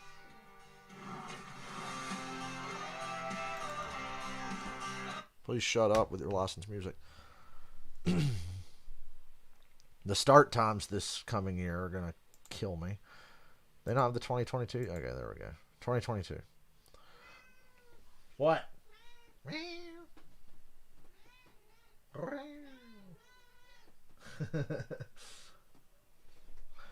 The Clash at the Coliseum, February 6th at 8 o'clock. Qualifying and the heat races are on Fox, but the main event is on Fox Sports 1. Figure that one out. That's February 6th at 8 o'clock. It's a Sunday night. Thursday, February 17th are the duels, 7 o'clock, 9 o'clock.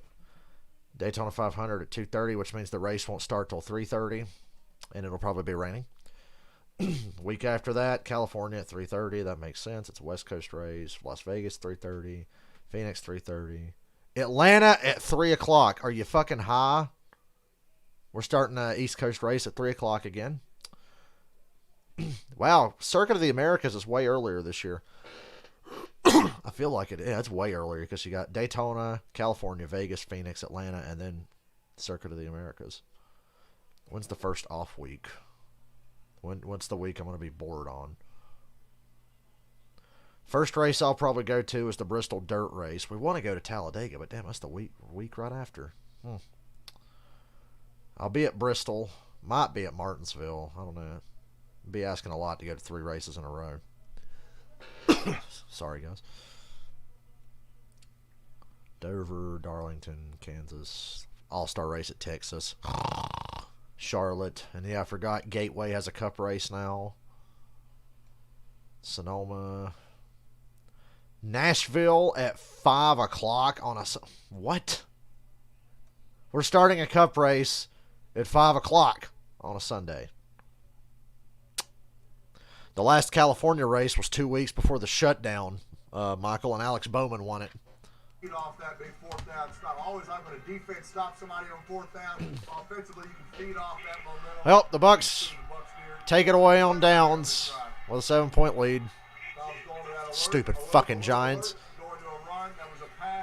Fournette tackled for a loss. All right, here's the 4th and 1 Pate. You know, you can see you were talking about the little kind of fake run, take on the flat. In Tampa, you can see they just have a guy sitting out here waiting for him. Outside leverage. Daniel tries for the over route. No one there though. Good defense, 5. Still no pressure on Brady, but he missed Evans. Good coverage by Bradbury anyway. 3rd and 11. Okay. Got a chance to make a quick stop here. Do it a little early, looks like. That's what they want. Hey, when the Giants get first down, a good defensive... Oh, I long for the days of the last California race. I remember the day before, I went to this barbecue place, had some good barbecue, came back home, watched the Xfinity race, then watched Bowman win on Sunday. And then 2 weeks after that, the world ended. So it's been downhill ever since. That was one of our last happy days. 3rd and 11. Safety's playing way off. Giants bring pressure. Doesn't even get close to Brady. And Mike Evans is wide open for an easy first down. Are you fucking stupid? It's a little too easy for 3rd. I'm with Peyton. What the fuck was that? That was terrible. It's 3rd and 11, and you're playing that far off. James Bradbury was running to the Georgia state line. Don't play man. Don't play man, Giants. Stupid. Stupid. You can't get pass rush no matter how many guys you rush. You might as well just drop into fucking coverage. It worked earlier. Usually I hate 3-man rushes, but with the way they're playing, just drop extra guys into fucking coverage and don't give up 3rd and 11. I don't know why you do it on 3rd down. Everybody does it one time a game. Stupid. You got them on 3rd and 11. You don't deserve to fucking win this game. Oh, look. Johnson's wide open. First down into Giants territory. Oh, it's Perryman, not Johnson. No one has gotten even close to him. It's like you can try to... Yeah, Truck and Xfinity starts the same week as Cup, like always. The point of disguising coverages is hopefully it confuses the quarterback long enough where you can get some sort of pass, rush, and he's looking at the wrong spot. But when there's no one in his face and he's just standing back there flat-footed. Screen, and everybody is fucking missing on that side of the field. Fournette's still running. He's down to the 15. There's a flag. What a fucking shit defense. They might get bailed out here. Illegal formation on Tampa. That's even worse. That's even worse. Those are the ones that really... Like, a holding call you can kind of deal with, right? As a coach, it's like, hey, you're trying, you might hold somebody, you're trying to do something, but when you get a guy not lined up the right way, he's just off the ball. Pretty ticky-tack. Yeah. That is a weird call. That referee is supposed to kind of tell him, hey, move up. Or he should look, right? Usually those receivers... Like it matters. The Giants are just going to give up a big play if they get to 3rd down anyway. Look, Brady's got all day, and Gronk is wide open. First down. Gain of 15. A little over route, throw it high to Gronk. He's 6'7" on a... Oh, it's a matchup nightmare here. He's like twice the size of this corner that's covering him. Good catch. We're a little behind him right there. Good job going up there. He's worked off the rust. He's missed the last few weeks. Looks like he's back in the groove. Get back to that double safety, Eli. They call it 2nd and inches. And Goblin's wide open. Down to the 17. This won't be a game much longer. Killing him on the crossing routes to Goblin. Get back to that. The Giants are disgustingly bad. A little bit of that, maybe that invert. Just do something different. When Tom knows what you're doing pre-snap, he's going to pick you up. This defensive effort by the Giants is some of the worst I've seen all year. Oh, look, another screen. Hey, they actually kind of held that one down. They didn't blitz. They didn't blitz. It was better. All right, look, it's been a tough drive for the Giants defense, but It's been a tough night for the Giants defense. They're fucking terrible. Yeah, no doubt. This is the kind of defensive effort that gets people fired, you know. Hey, you have your red zone coverages. Get one negative play, get a stop, get an incompletion, get something, or just puts them out of their rhythm. Good thing Parcells isn't still on here. He's gonna take a shot down here to Evans. He's pressed on Evans, man to man, fade route. Oh, he's backing off. Good job by that corner. Good job by that corner. No pressure on Brady. Ooh, throws it short, incomplete. That was a good job. There is a flag. That fade route to Evans. Yeah, Evans ran the go route. He ran the Holding, go route. defense, blah, blah, blah. He went off. Down there, you don't love go routes, fades versus off Yep, coverage. holding on the Giants defense. First down. 45 yards down the Remember field. Jeremy Shockey? Yeah, I do. 30 yards, it's tough. I remember Shockey when he played for the Giants and the Panthers. Go routes are only good. And he played for the Saints. Press coverage. Press down there. 24, he was pressed. I think he saw Tom checking, and he backed out late, and he kind of, you know. First and goal, Bucs. If you will, a slant would have been wide open. Checked to a slant, he would have scored a touchdown. Bucs are about to run away with this game. It's a draw. Down to the 5. Watch for the same concept, Eli, here. Gronkowski came across there and blocked. Now they might bring him across.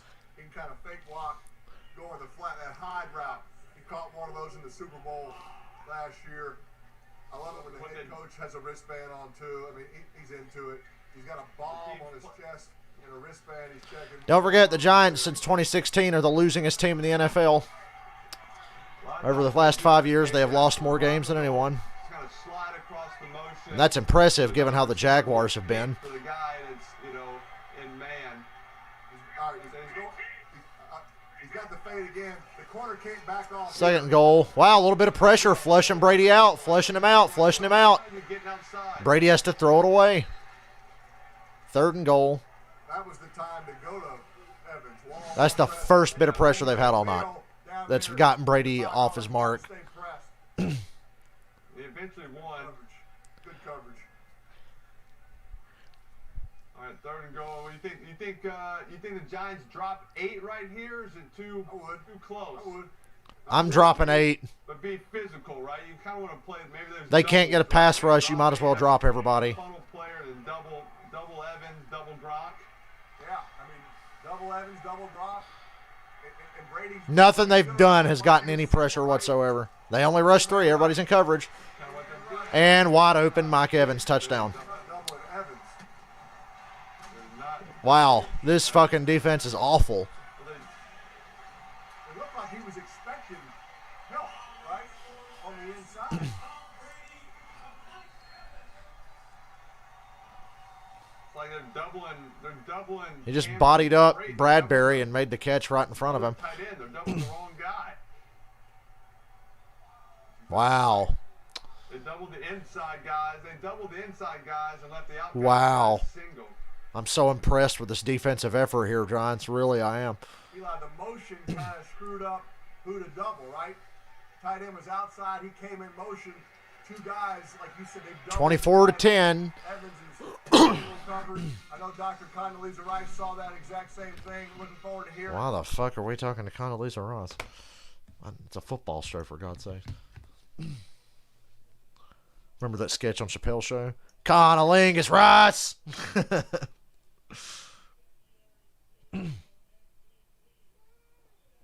What do you want, Ozzy? Yeah.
I'm a young lad. I didn't start seriously following the NFL until around 2008. I watched it when I was young, but when you're young, you can't comprehend things. You know, I watched NASCAR when I was young too, but I can't really say that I really started to get it until like 2004 or so. And football was a little later on, around 2008. But the first game I remember watching ever in my life was the Broncos-Falcons Super Bowl.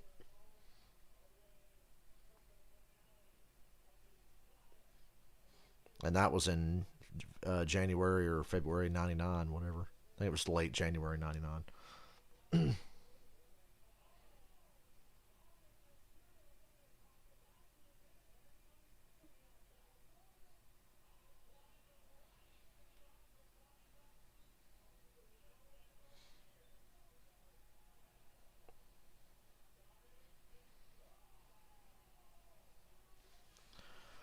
Well, I'd rather watch Giants games than Jets games, although in the last few years, I can't make up my mind who I'd rather suffer, the Giants or the Jets.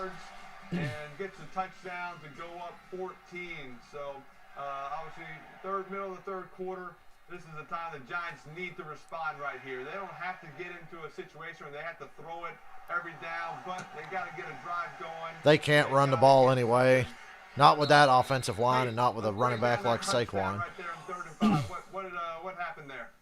Eli, what happened up here at the top is what should have happened down here. These two guys right here both double Godwin, right? Watch that. 74. Okay, they double him. Now down here, this safety and this guy should double Evans, okay? But watch. Tight end comes in motion. The safety doubles the tight end with the corner, leaves Evans single covered. Easy one-on-one hook route in the end zone.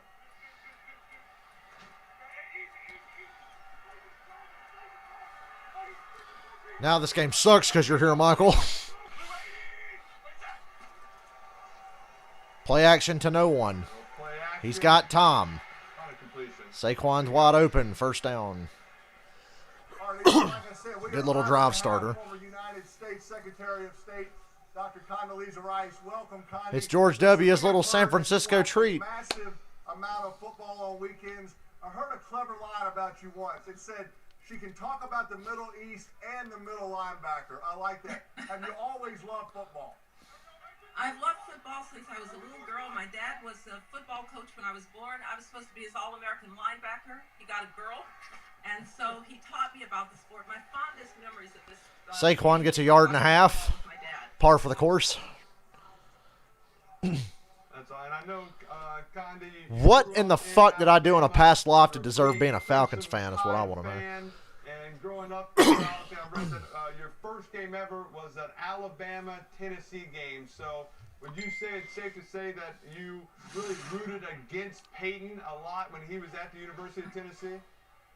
Well, I'm a little older than Peyton, but I have to make clear. All right, first it's Stanford, then it's Notre Dame because I'm a Domer, and then it's Alabama. But you know, Peyton, as I Derp gets wow. He threw it right to the defensive lineman. You fucking idiot.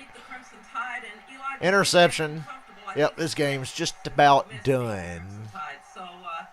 What in the fuck was this? That was a defeated man in the stands there. They showed a Giants fan who just. Devin White made him throw this ball right to no one. Like, God, there's nobody there but the defensive lineman. What a catch by the tackle, though. Good job. Big man interception.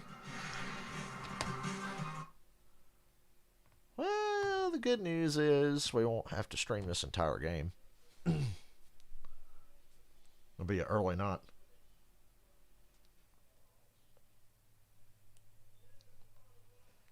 You knew the Bucs weren't going to lose 3 straight, especially one to a team like the Giants.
I think I've heard about that one game. I know the Falcons didn't beat the 49ers much back then, but I think I've seen like the highlights of the game where like the receiver was clearly tackled at the 2-yard line, but the referee came in and said, "Touchdown Falcons, they beat the 49ers."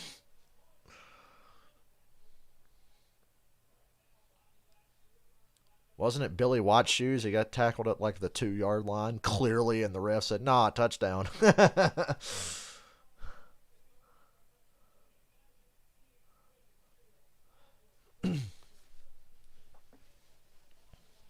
It was on a Hail Mary.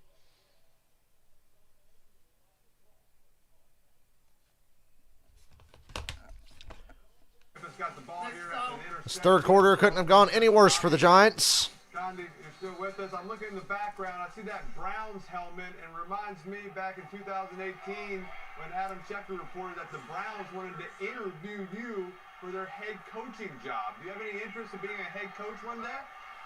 I certainly don't want to be a head coach, but all I know is as a Browns fan, I would never, ever call a prevent. Screen. So, other than that, I'll leave it. 8 yards. That was a really bad day for the Browns many years ago when John Elway took it 99 yards with no timeouts. So that still stings way back when. I can tell. Sounds like you haven't gotten over it. So I have to ask here. So what was Daniel Jones doing, throwing the ball down there with no protection? What was that? That wasn't. You know, they were trying to get a throwback. Eli's trying to be nice about Daniel Jones. Crossing and just couldn't find them. That's just one you got to throw away, throw in the dirt. You just can't throw it to a defensive tackle. First down to the 25 in Giants territory. Unfortunately, that's an accost. Well, I hope I don't have to stream any more Giants games the rest of the year. Garrison Hurst, that motherfucker stayed hurt. Even NFL Films made a video making fun of him for getting hurt all the time. It's kind of worrying now because one of those plays. Yeah, I was just saying the Bucs could break this open now. You know, the Bucs could break this open now. This is a dangerous time. They're gonna. I kind of hope they do at this point. Oh, look, Brady's got all the time. Nobody there on the screen. Eli, that play in practice that the Giants ran, it was open all week in practice, Condi. Saquon was wide open. They felt good about the play. And then all of a sudden you run it in the game, and it's not open. And at worst, it should just be a throwaway and an incompletion. The last thing you want to do is give Tom Brady a short field down here. There's the clapper, Jason Garrett. Right. and in practice, he was wearing a red jersey, right? So we couldn't hit him. As Coach Parcells pointed out. Yeah. Timeout, Tampa Bay. It's much easier in practice when you know they can't hit you. And there's a scout team and they run the perfect defense for the play you're running.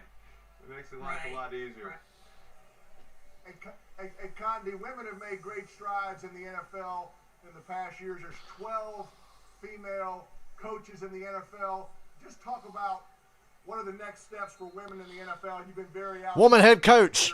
Maybe that's what the Falcons need, a female head coach. Well, I'm really glad we need female leadership. Front offices, that makes a big difference. And by the way, in the front office of the NFL as well. And then women on the field as officials. That's a wonderful breakthrough. And increasingly on coaching staffs, I think the next breakthrough is to see if women can find their way into, say, position coaches. Because if you're a position coach, you got a shot then. Brady throws it in the ground at Evans' feet. Third down. There's a chance for the Giants. You're going to have somebody who goes through that progression. But, they could hold them to just being down by 17 here, but I don't think they're going to get lucky like the Steelers did last night. Because you do not have to play. Because this team's not very good. You know how I know they're not good? They lost to the Falcons. That's how bad they are. Chris Chandler, my lord. We got a 3rd and 10 right here for the Giants, Condi. Would you play a prevent defense in this situation, maybe? No, I could try to put some pressure on Brady, but I think he's going to look for Gronkowski. That's what I'd do. He's going. About time they get some pressure. Oh, it's a screen. What do you know? Yeah. Woo! Nice call. Third down. They're going to hold the Bucs to a field goal. Fourth down. I mean, Marty Reed. Brady was lobbying for a flag, of course. Left tackle's got to block either 48 or the defensive end. He chose correctly, but they got a free. They got Jair Bernard, that's his first touch of the evening. Right there for the Giants defense. Yeah, very good stop. Yeah. Let's hope it's not too late. It's getting too late, Eli. So now, the Giants kind of get in that situation when they get the ball back, they're going to be in. Hey, we got to throw it. We got to score it quickly. They got to be a little bit more aggressive. 27-10. They can't afford to make any more mistakes. But Connie, please stay with us and talk a little more football with us. Oh boy, I have to pretend that the Giants have any chance whatsoever. Well, I don't have to pretend, but poor Eli and Peyton have to pretend, and the poor bastards calling this game have to pretend.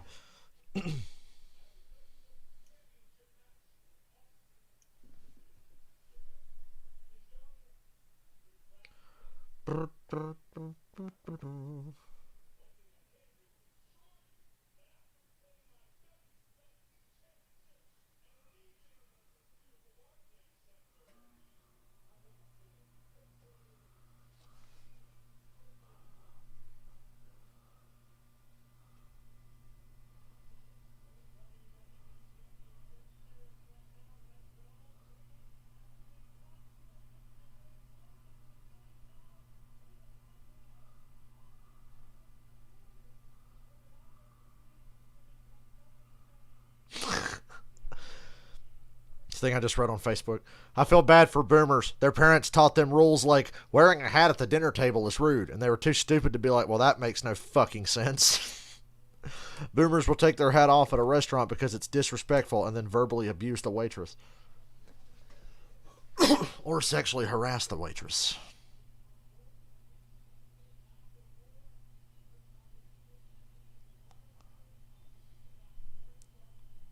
I've done a lot of dumb shit in my life, but I never bought a McRib from McDonald's. That's funny. I had a McRib once. The sauce is good. The meat is terrible. But if you were going to McDonald's for good meat, I don't know what you're thinking. Jesse Tuggle? Hell yeah, I remember Jesse Tuggle. Dude was a fucking monster. I remember the Algie Crumpler, Michael Vick, Warwick Dunn days the most, though. And then Matt Ryan came in. And we had a really good 5 or 6 year run, and then when Quinn got there, we had another little couple years where we had hope, and then it's been an abyss ever since. People forget just how good the Falcons were from 2008 through the 2012 season and how clutch they were. What happened? We're back. Condoleezza Rice still with us. Connie, we were talking earlier about... It's like, who would I rather have, Mike Smith or Dan Quinn? I don't know. There's pros and cons to both. Who would I rather have, Mike Smith or Dan Quinn? Kyle Shanahan. And I'm ashamed to admit that. Who would like to see more teams in. I always liked the 4. I think scarcity is not a bad thing when you're talking about something like this. The other thing is, really, Peyton, until this year, I would not have been able to give you 8 teams. I don't think college football was very deep. This last year or so, though, we're seeing new entrants, if you will. You know, for a while it was going to be Alabama, Clemson, Georgia, Ohio State, and after that, big dropout. Michael Turner's my favorite Falcons running back, though. Dude was a fucking bowling ball. We've got a lot of really good teams, and so maybe... I don't know how a guy that big was that fast. He was pure muscle. For young players, but I think we're eventually going to get to 8. Saquon with a nice run, first down. Gain of 12. That's his best run in a while. We just need him. That was almost a 75-yarder. He hadn't done one of those in a while. That would be good for Saquon, the whole morale, kind of the Giants. Well, yeah, a touchdown would really raise morale, don't you think, Eli? It's good to see him back. It really is. For a long... It is. It is good to see him back. Connie, you've been watching football for a long time. Have you ever heard a broadcaster actually cheer for a team in the game. It doesn't seem right.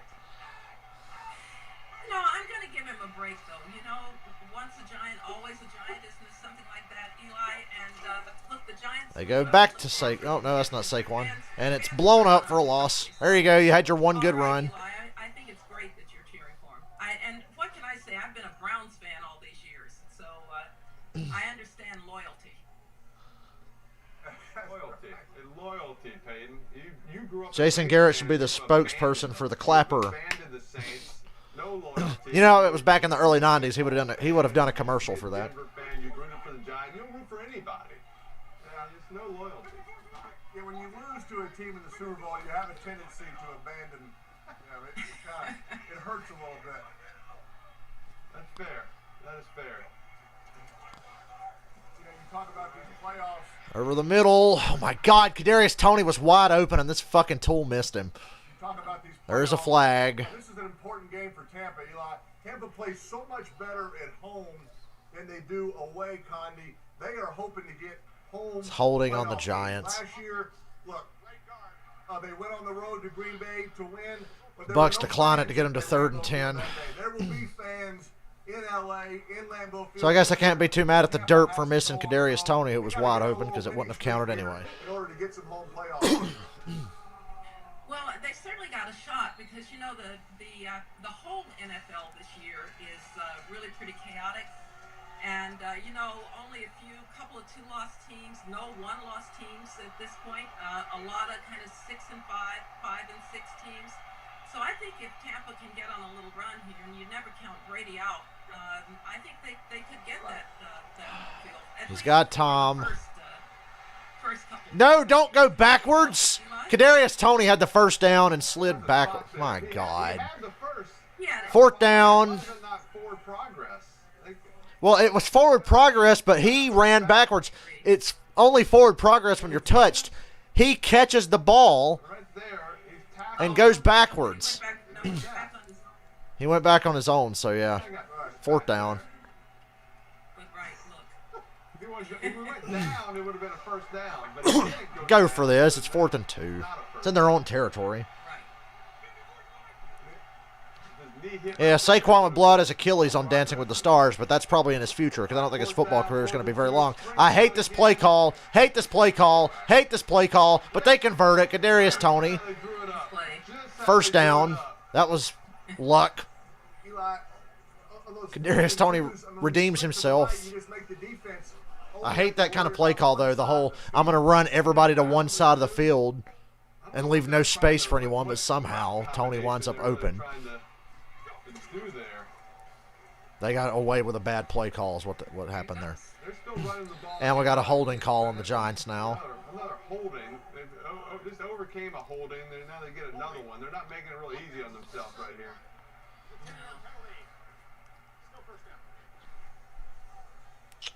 Silence. Say something, Peyton. Eli. Penalties will kill you. I mean, down 17. You almost need to play perfect from here on in.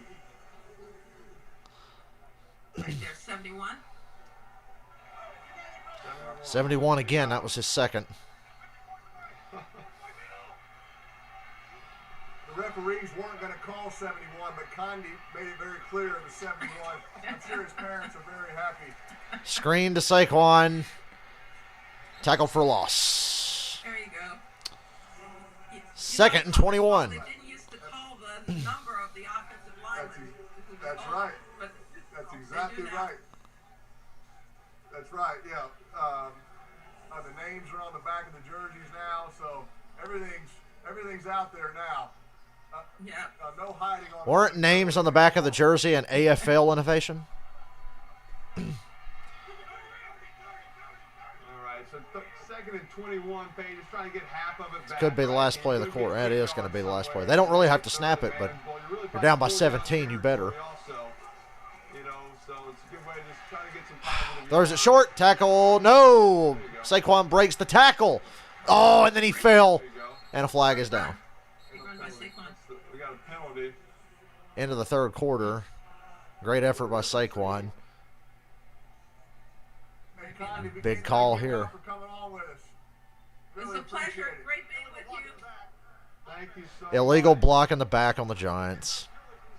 Take care. Crossed. Another penalty. Michael, I'll probably be watching Tennessee, New England on the TV and have Red Zone on my computer. And then we'll stream at 4:30 in the night game. It's 27-10 going to the fourth quarter. This fucking blows. Better get some good games on Thursday.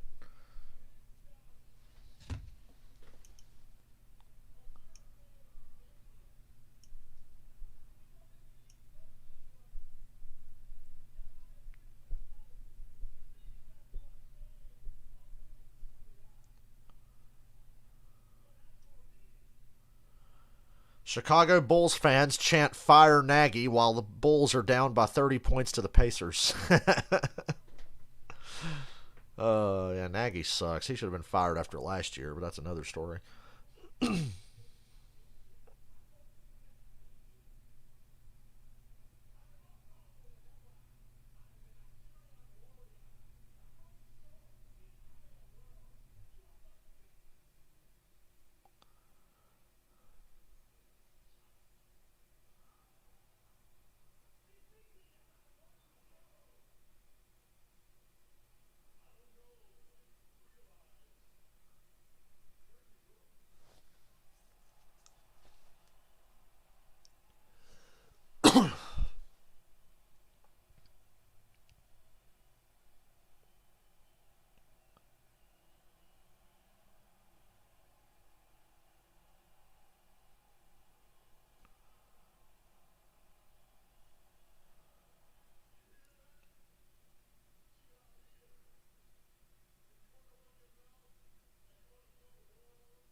Back to this slow death for the Giants. I have one question for you. Why are your I'm going to update my NFL tier list and put the Giants in the bottom tier. You give me a $2 bid on Thanksgiving for 3? Okay. Give me the Bears. Give me the Cowboys. Give me the Bills. Come on. Surely I can get all 3 of those right. Coming over and wiping your hands off with like a wet towel. Trevor Siemian against that Bills defense. Come on. Oh, tip pass. Incomplete. It's 3rd and 28. Daniel Jones going to have to pull a Brady here. Get a really bad pass interference call to go his way on this 3rd and 28. Your quads, when you take those jeans off, are going to be real. Bears, Cowboys, Bills. You're not going to see that. Yeah, wipe the hands. Get the blue ink off the hands. Notice makeup. A lot of powder. A lot of powder. Notice I did not eat in this. Make Peyton's forehead really shiny. Ate in the corner away from the camera, so at least I figured that much out. Do you have a full-time powder person that just throughout the day, not just for TV, just at all times? Oh boy! Powders you up? What a surprise! They're not going to convert. It's a lot of powder. Incomplete. The Giants will punt, down by 17 in the 4th quarter. Look at you. Oh, there's a lot of food in the mouth. A lot of food in the mouth. We know that. Showing Peyton eating at halftime. You can't hide anywhere. You can't hide here. Heard you eating during halftime.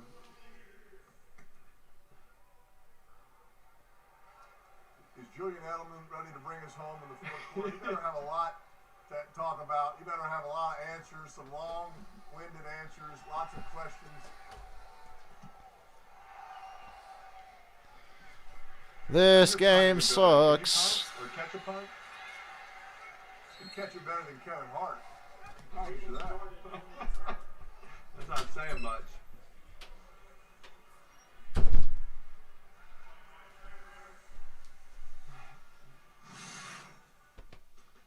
Hey, you Tom Brady has, go ahead.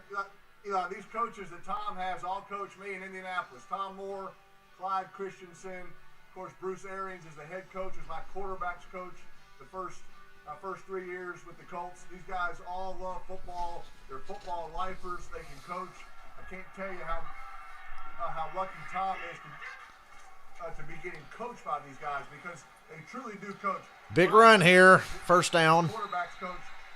Tom Brady talks about the drills that he and Clyde do every day. One more Bucs touchdown, and I'm probably out of here. 22nd year is still getting coached like he was when he was in his second year in New England, and that's why he's playing so well.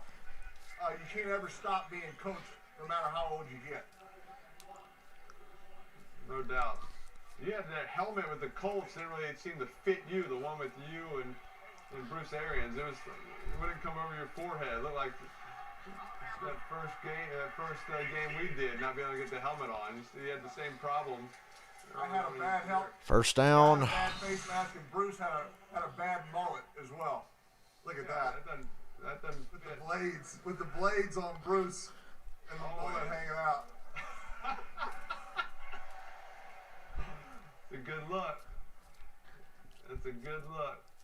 Why does the coach have the wristband, Pate? He wants to know the play being called?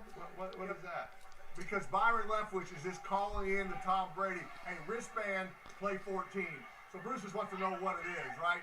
Some of the plays are so wordy, it's faster if Byron just says, wristband, play 14, then Tom can read it on the wristband, as opposed to Byron having to call. Bucs are definitely playing clock here. The protection. It's a much more efficient way to get long, worded plays into the quarterback's helmet. And you think those are kind of those kill plays where he has a pass, has it killed to a run, instead of calling that whole thing, hey, you have it there, you read it all, and you're going. That's exactly right, because when you call two plays in the huddle, you need time at the line of scrimmage to see what the defense is doing. If it takes a long time to get out of the huddle, you're not going to have a chance to make the best decision. A batted ball, 3rd and 8.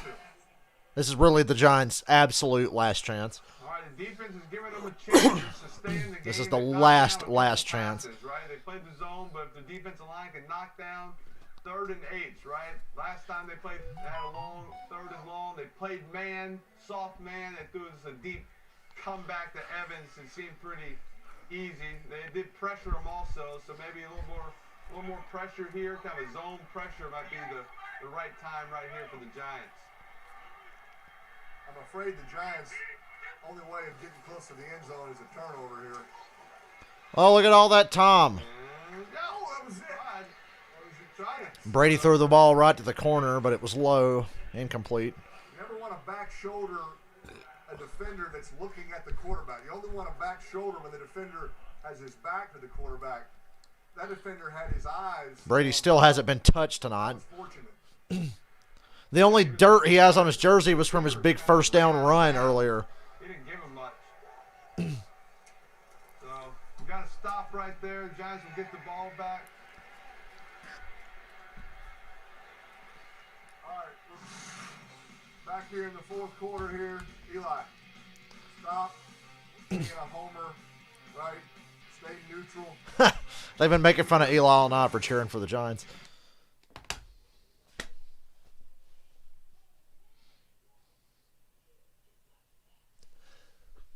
Let me see if I can make a play to grab the Bears defense for Thursday if they're not a free agent in our fantasy league. Because I'd like to. That's the first defense I can think of. I might change my mind and start another defense, but I'd like to get the Bears for Thursday. That's about a slam dunk. I'm pretty sure Jared Goff's not going to play, and even if he does, he's going to fucking suck dick. So, yeah, Bears defense.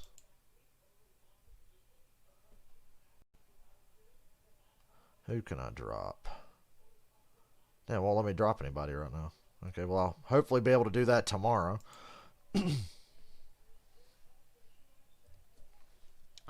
Trying to make the greatest fantasy football comeback of all time. I've clawed my way back to 6-4.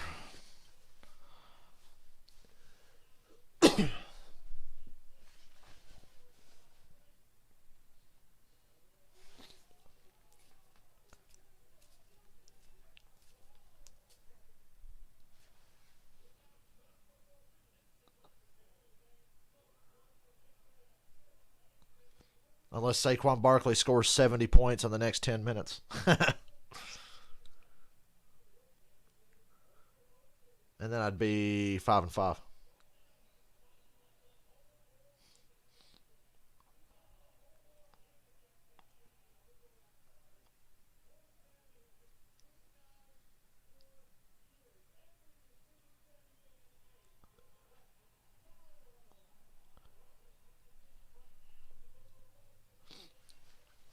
Got to have those mobile quarterbacks. I got Herbert, Cam, and Collar on my team. Depending on who they play and everything. I got a tough decision to make this week on quarterback. Welcome back. We still got Julian Edelman to join us here in a little bit. We got the fourth quarter. And a critical drive right here for the Giants. I think Peyton, they're 1 for 7 on third down. Had not been able to sustain drives. Had some penalties the last couple of drives. So they just got to, hopefully get something going, get a little pass rush, and move the ball down the field here. Stop spreading out to the right. Just stay in the middle of the field. Screen to Slayton, gets 2 yards. Whoop-de-doo. I think at this point, you're kind of out of your game planning. I mean, it's like, hey, you game plan for this team, but you're looking at games where they're playing close games, and it's first and second down. Now, Tampa can do whatever they want on first, second down. They're not really worried about the run. They're playing pass. They're playing prevent, kind of soft coverage. They might blitz some. There's no rhyme or reason what they might be doing. So you just got to call plays, be aggressive, and hopefully get a couple shots here. Yeah, I could grab New England's defense. They're not playing the run. Because I don't think anybody owns them in my league. Yeah. Get Saquon to break one. I mean, you're playing against the clock a little bit too here, Eli, with the run game, right? I mean, Giants did get a first down there, but 3 scores here. Right. Got to go.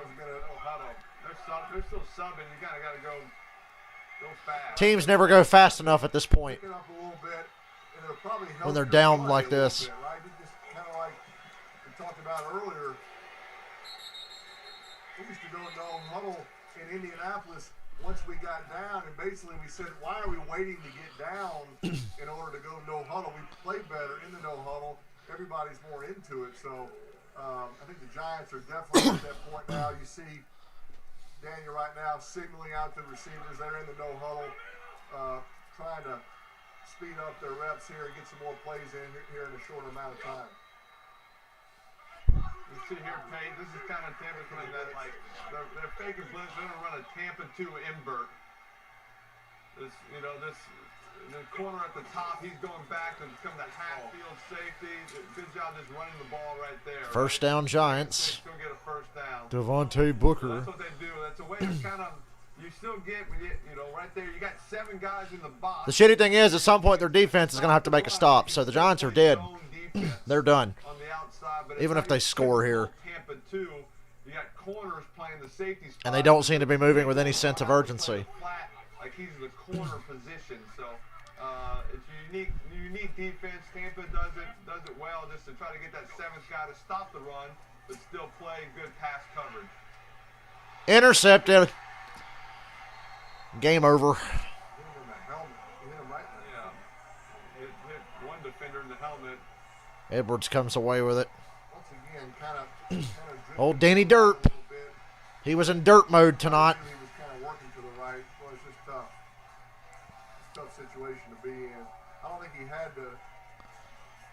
I don't know what he was thinking. He threw it right to Devin White, who tipped it up and right into Dean's hands. He's reading his eyes all the way.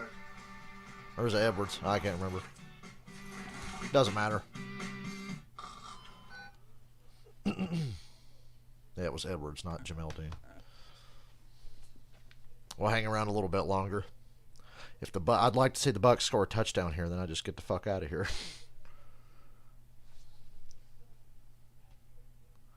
Turn out the lights.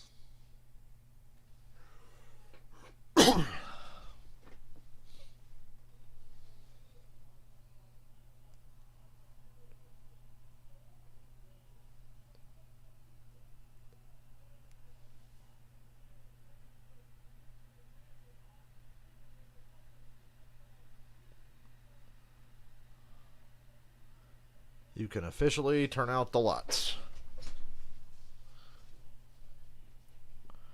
I don't know how Giants fans function. How do they even watch? How do they still get good attendance for their games? Is it just because people were stuck at home for a year and just want to go to a football game and they'll even still go to see the shitty Giants play? Because the Meadowlands are never empty unless the Jets are playing. They have attendance problems, but the Giants don't.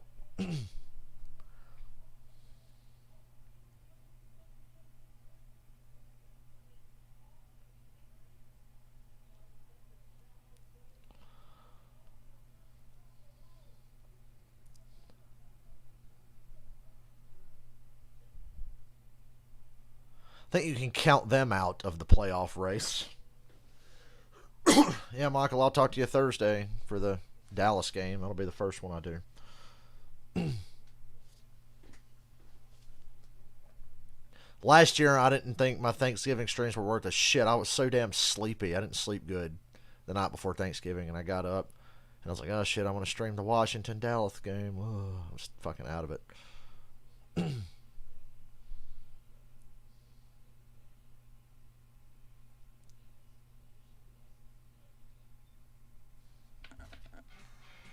10 minutes to go. It's 17-point lead for the Bucs. See what Tampa does coming off that turnover. Turnover already in scoring range. Attack mode here, Eli. They're still going to be aggressive. This is what I call that strike zone here. Here comes the shot. Evans is wide open. Down to the Giants 16. And yeah, he pulled up and ran out of bounds. He's hurt. That's not good. A little bit. He felt something.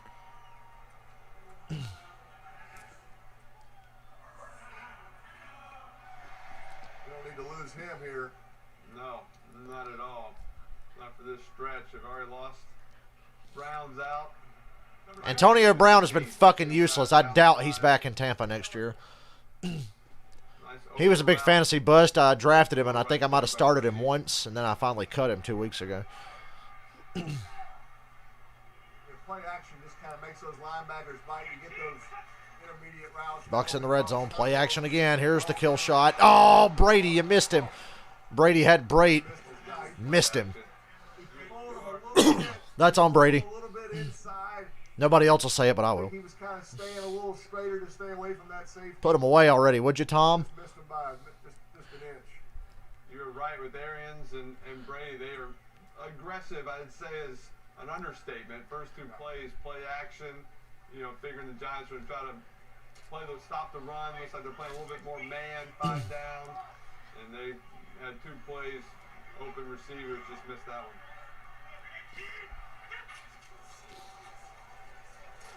Fournette up the gut. Not much. Yeah, Bruce doesn't really do much. Bruce Arians, there's nothing conservative about him.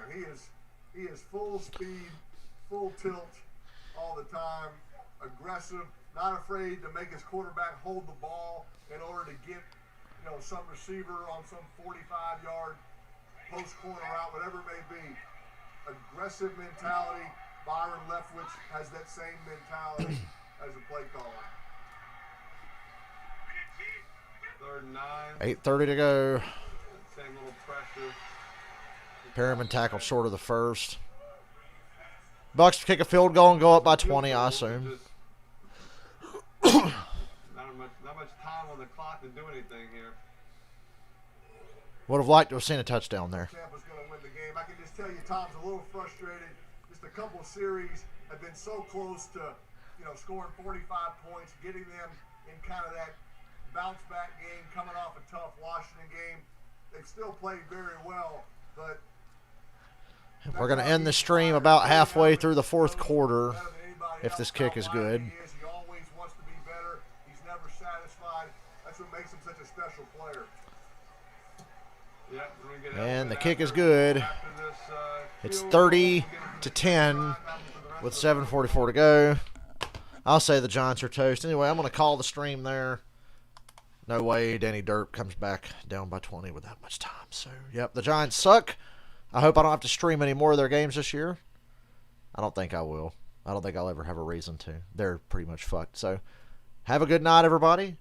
And I'll see you Thursday on Thanksgiving. Actually, we might stream some GTA tomorrow. So, if anybody sees this, I'll see you tomorrow. Good.